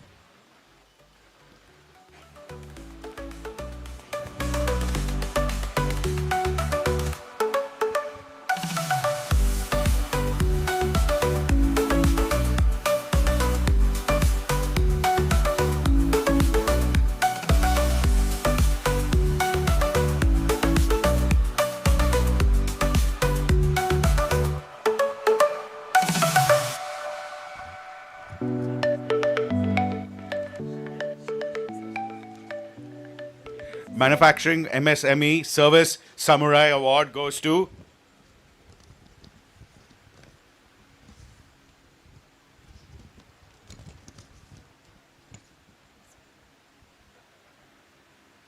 Adya Etik.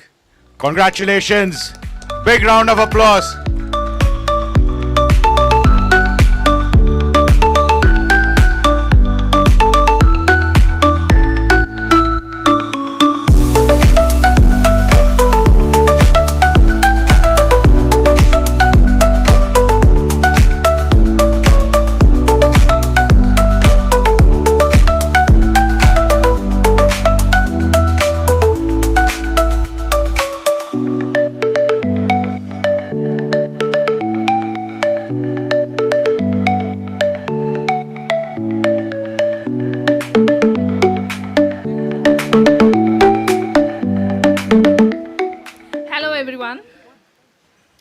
Dr. Nikhil Agarwal was rightly putting out saying that 37.3 million of us are there. Yes, we are from the MSME category, especially the micro ones. And among the women entrepreneurs, I would love to put it across like this. 58.5 million entrepreneurs across India, Among them, 8.05 million entrepreneurs are women, and we constitute up to 13.76% of entrepreneurship in India today. We are definitely proud of it. There was a time when people said Udyogam Purusha Lakshanam. Today it is Udyogam Stri Purusha Lakshanam. And we want the next generation to please encourage women to come into entrepreneurship more and more. Thank you so much. That was short, sweet, and very lovely. Thank you so much. Our next award in manufacturing MSME category, Startup Samurai. May I please request Mr. Dinesh Mishra, Senior VP Strategy, Mesh Mix Media, to present the award.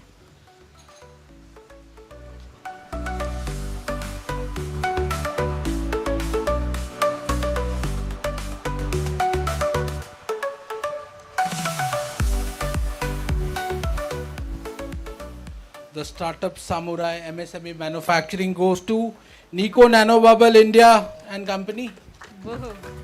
Thank you, Anand.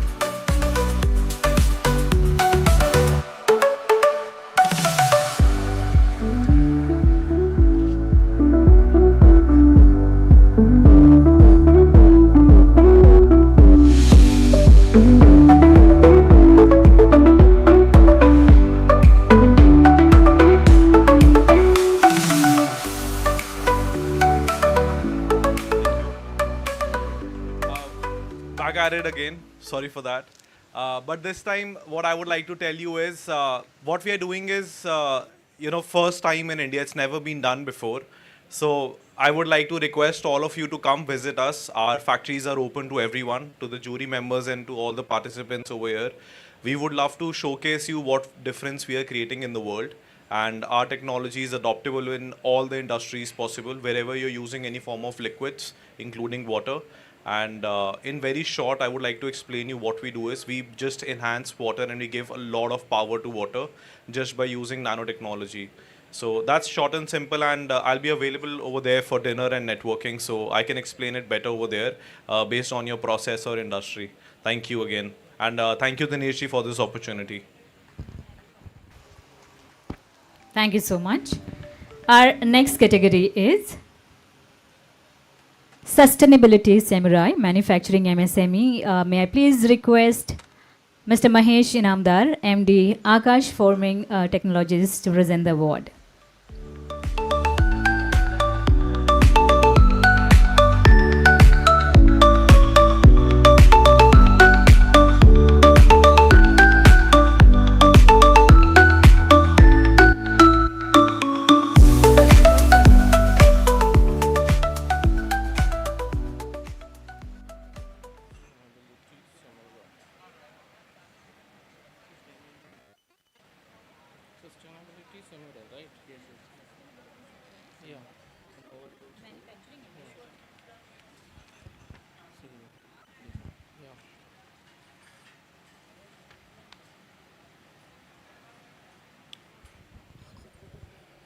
The award under the MSME in Manufacturing for Sustainability Samurai goes to Phytons Bioengineering Private Limited.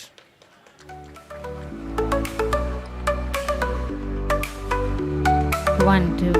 Congratulations.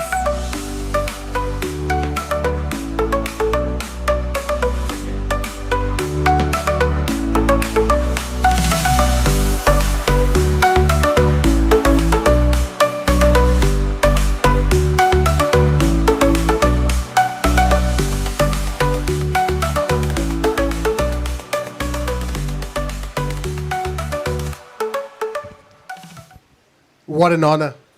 Thanks, Mr. Dinesh, for setting this up. You have a fabulous team. And this event, the venue, the panel discussions was all just fantastic. Such an honor to get this award. Sustainability is something that cuts across our life in intricate ways. And I think we all have to think about how to make our companies more sustainable. And that's where Phytons comes in. Phytons has alternatives to single-use plastic, and we focus on making packaging sustainable. So my job is to help all your companies become more sustainable. So again, thank you for this award, and looking forward to working with all of you guys. Thank you. Thank you so much, sir. Our next award in Manufacturing MSME, Shogun Samurai, may I please request Mr. Rakesh Agarwal, MD and founder Laser Technologies, to do the honors.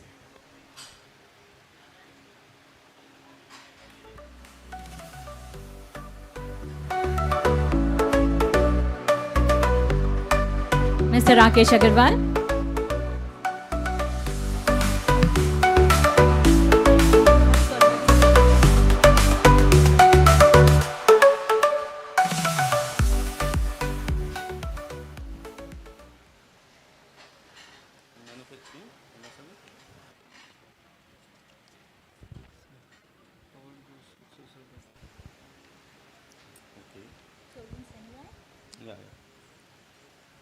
So, this certificate for Shogun Samurai under MSME in manufacturing goes to Shri Uday Narangji, Chairman and Founder Omega Siki Mobility.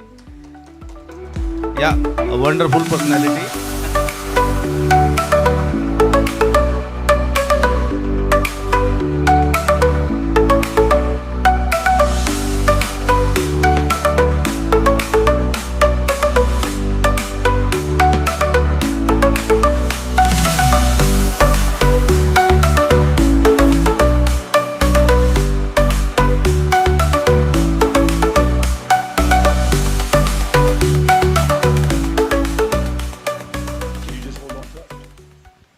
Just a big thank you to the entire team.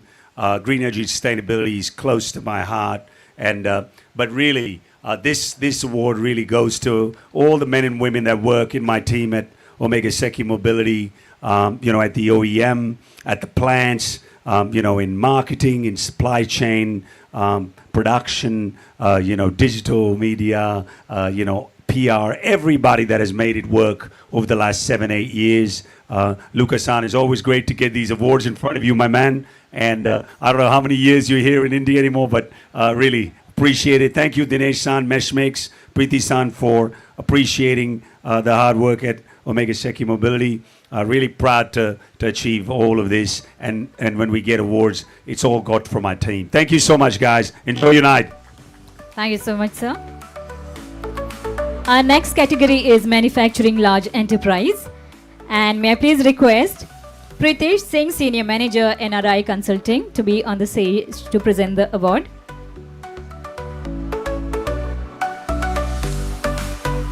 So the category is Manufacturing Large Enterprise Digital Samurai.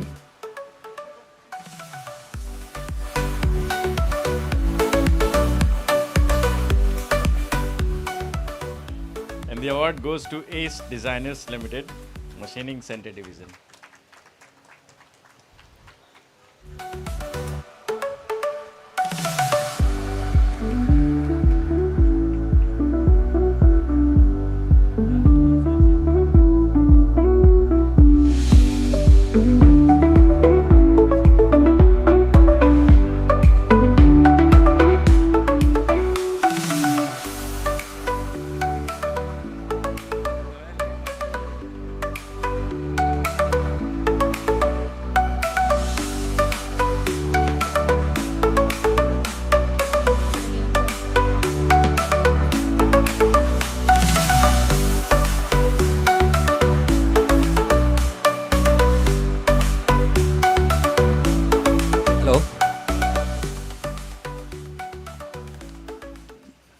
Good evening, everybody.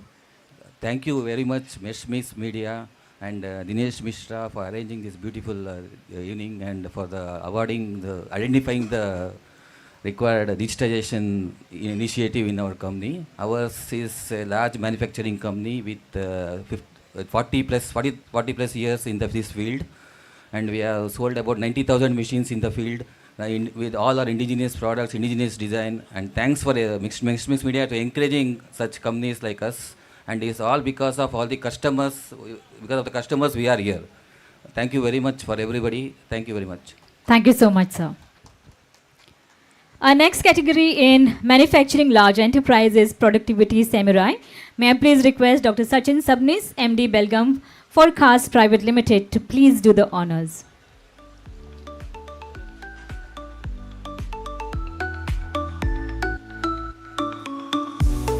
मेरे को आज थोड़ा पाप लगने वाला है क्योंकि मैंने बहुत सारे लोगों का निवाला छीन लिया है.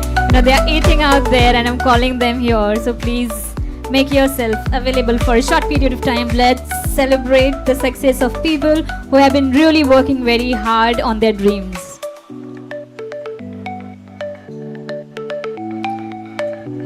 So the category is Productivity Samurai in Manufacturing Large Enterprise.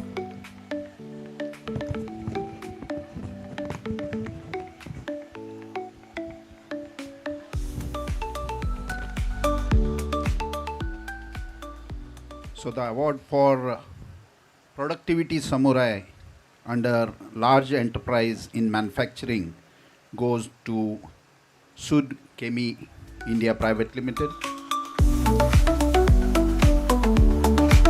Congratulations. And we really have some good souls who keep on applauding for other people's success. So really thank you from the bottom of our hearts.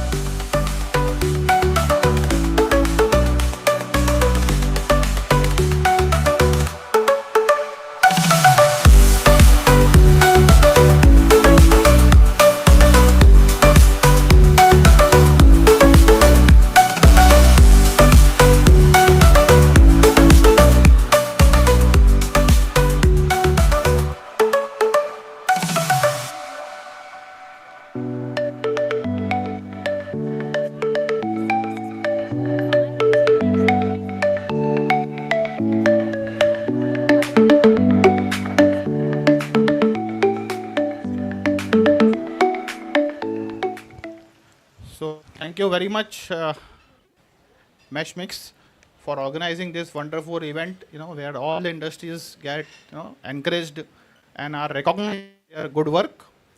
We come from Sud Chemi India Private Limited. We are in the manufacturing of catalyst and also in the technical services, marketing and technical services. So productivity is a demand for the day. Not only productivity, but increase in the productivity is a demand for the day. And everyone needs to work on improving the productivity because in this competitive market, if we really need to sustain, then improving is the only way where we can survive. So thank you very much, my team, production, maintenance, who work wonderfully, work hard, to achieve this. Thank you very much for our seniors who really guided us, to be on this level. So thanks a lot. Thank you, everyone. Thank you very much, sir. So our next category is Service Samurai in the Manufacturing Large Enterprise. And may I please request Dhritiman Chakrabarti, Director Operations Ingram Micro, to be on the stage, please.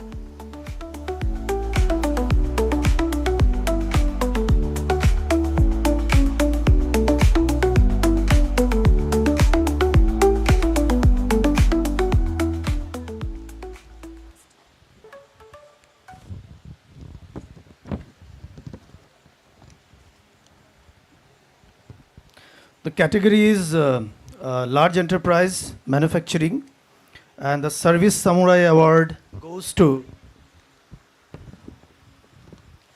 Bajaj Motors Limited, Manesar.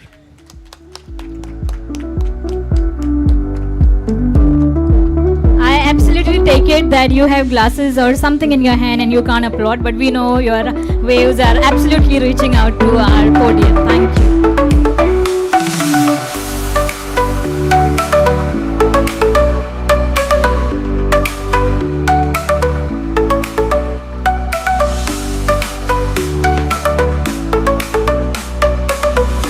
Thank you so much, sir, and please, few words. Thank you, sir. On behalf of Bajaj Motors team, I would like to thank Mesh Media Works, especially Dinesh ji, on personal level, pushing me, nerd for the hard work we did in last 2 years. He knows what we have done in last 2 years. He knows what we started in last 2 years. So he was the one who was keep on pushing me. Nahi, Aman, ye ho sakta hai. So thank you so much, sir. That's why I'm standing here. So on behalf of entire team, I would like to thank you. Thank you. Test. वहाँ पे आके मारना है, मैंने आवाज़ नहीं आई तो. Okay, so our next award is Sustainability Samurai in the Manufacturing Large Enterprise. May I please request Mr. Rakesh Agarwal, MD and founder Laser Technologies, to present the award.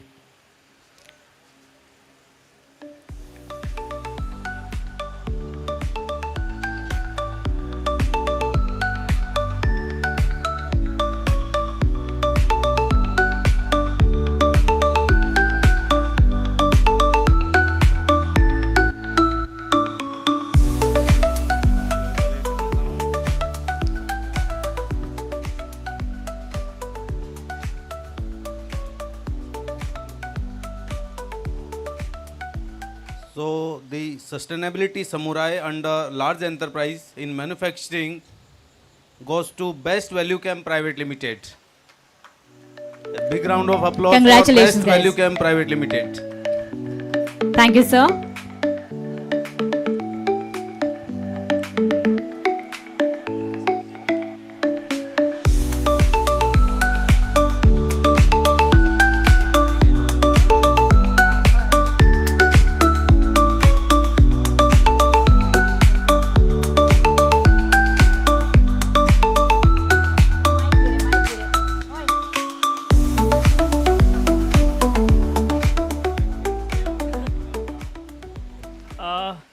Good evening again. So Best Value Cam team is not here, so I am receiving this award on their behalf.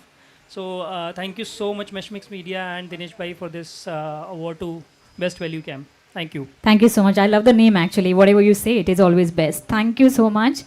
And our last award for the evening, I really feel, we should have continued more, but yeah, definitely a lot of hard work goes behind the success. And you guys have been really writing the success stories for India, I would say. So thank you so much for that. And may I please request Mr. Luca Mathiucci, Managing Director, Marpos India, to do the honors in Shogun Samurai, Manufacturing Large Entrepreneur.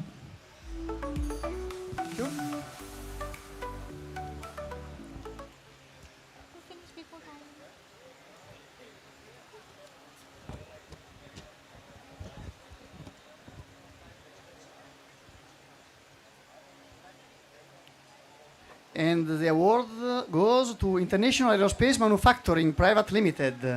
Congratulations.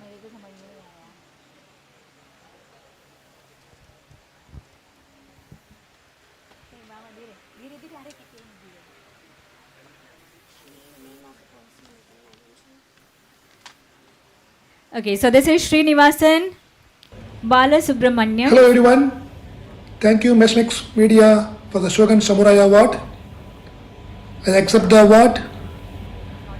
I thank Dinesh for receiving the award on my behalf. Congratulations to all the winners. Thank you.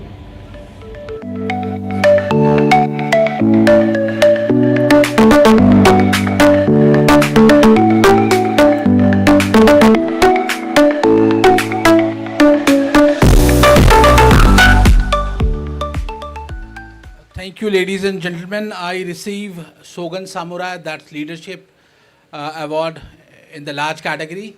On behalf of Mr. Srinivasan Balasubramaniam, CEO IAMPL, and thank you, Sini, and looking forward to meet you soon at your factory in Bengaluru.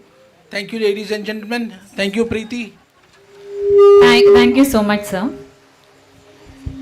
Last but not the least, thank you though is a very small word. It has a lot of value for those people who really work hard behind the scenes without taking much credit. May I please request Ms. Preeti Mishra, MD of Meshmix Media, for all the hard work and the final remarks. Thank you so much. Before we end the session, I would request all the sponsors to please come nearby stage. First, we will request our quality partner. First, I will request our quality partner, Marpos India. Marpos team, can you please come here? Please, sir. When we talk about Marpos, we usually say it's our extended family. And thank you, Luca, for always supporting us. Thank you, Nitika. Thank you, Ramana.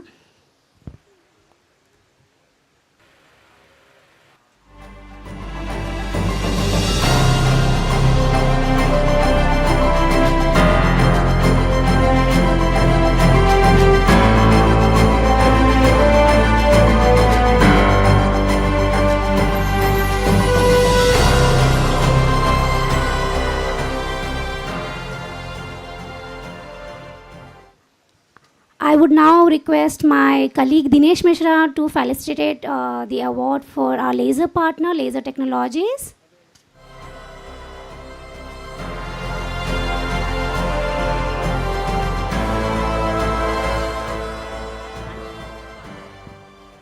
I would request Mr. Rakesh Agarwal to please come on stage. And Miss Panti Agarwal to please be here.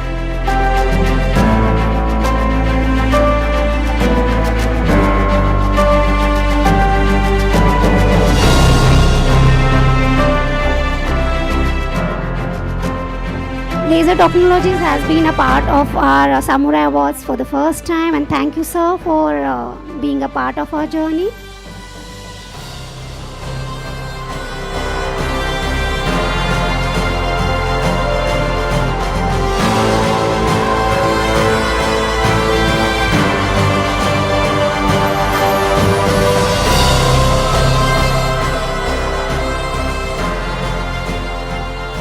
Dinesh, please be on stage.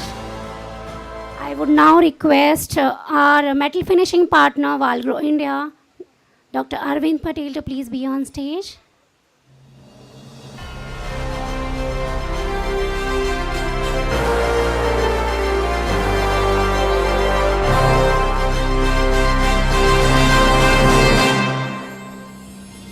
Thank you, Arvind ji. As you always say, we are not sponsors, we are partners. So,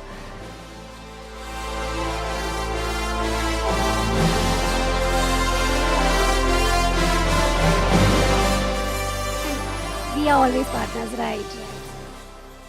Thank you. And the last, we are requesting our association partner Bhojraj ji to please be on stage. Bhojraj ji and Sachin ji, if can you please come on stage to take the vote?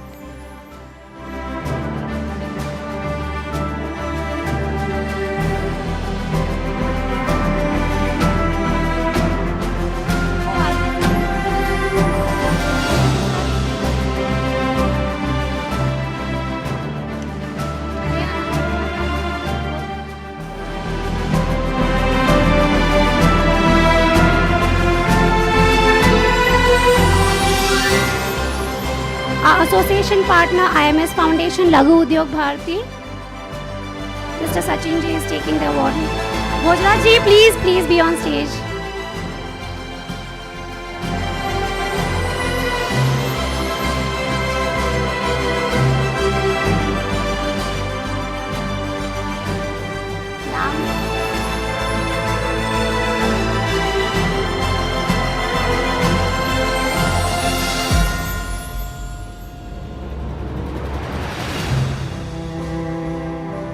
Thank you, sir. That's all for today's evening. Thank you for your patience. I hope you guys had a good evening, enjoyed the dinner. Have a good time here at Goa. The climate is nice over here. Thank you so much. Thanks a lot from Team Mashmix. So we always say you have been fantastic audience and you have been the creators. So thank you so much for blessing us with your knowledge. And this is Namrata, your host for the evening, signing off. And I wish you all a very lovely time in Goa. Actually, today was yellow alert and tomorrow, but we were so alert here that it did not come. So it's a grace of the environment and nature on us. So thank you so much, everyone. Enjoy Goa and hope it treats you really well. Thank you. Good night.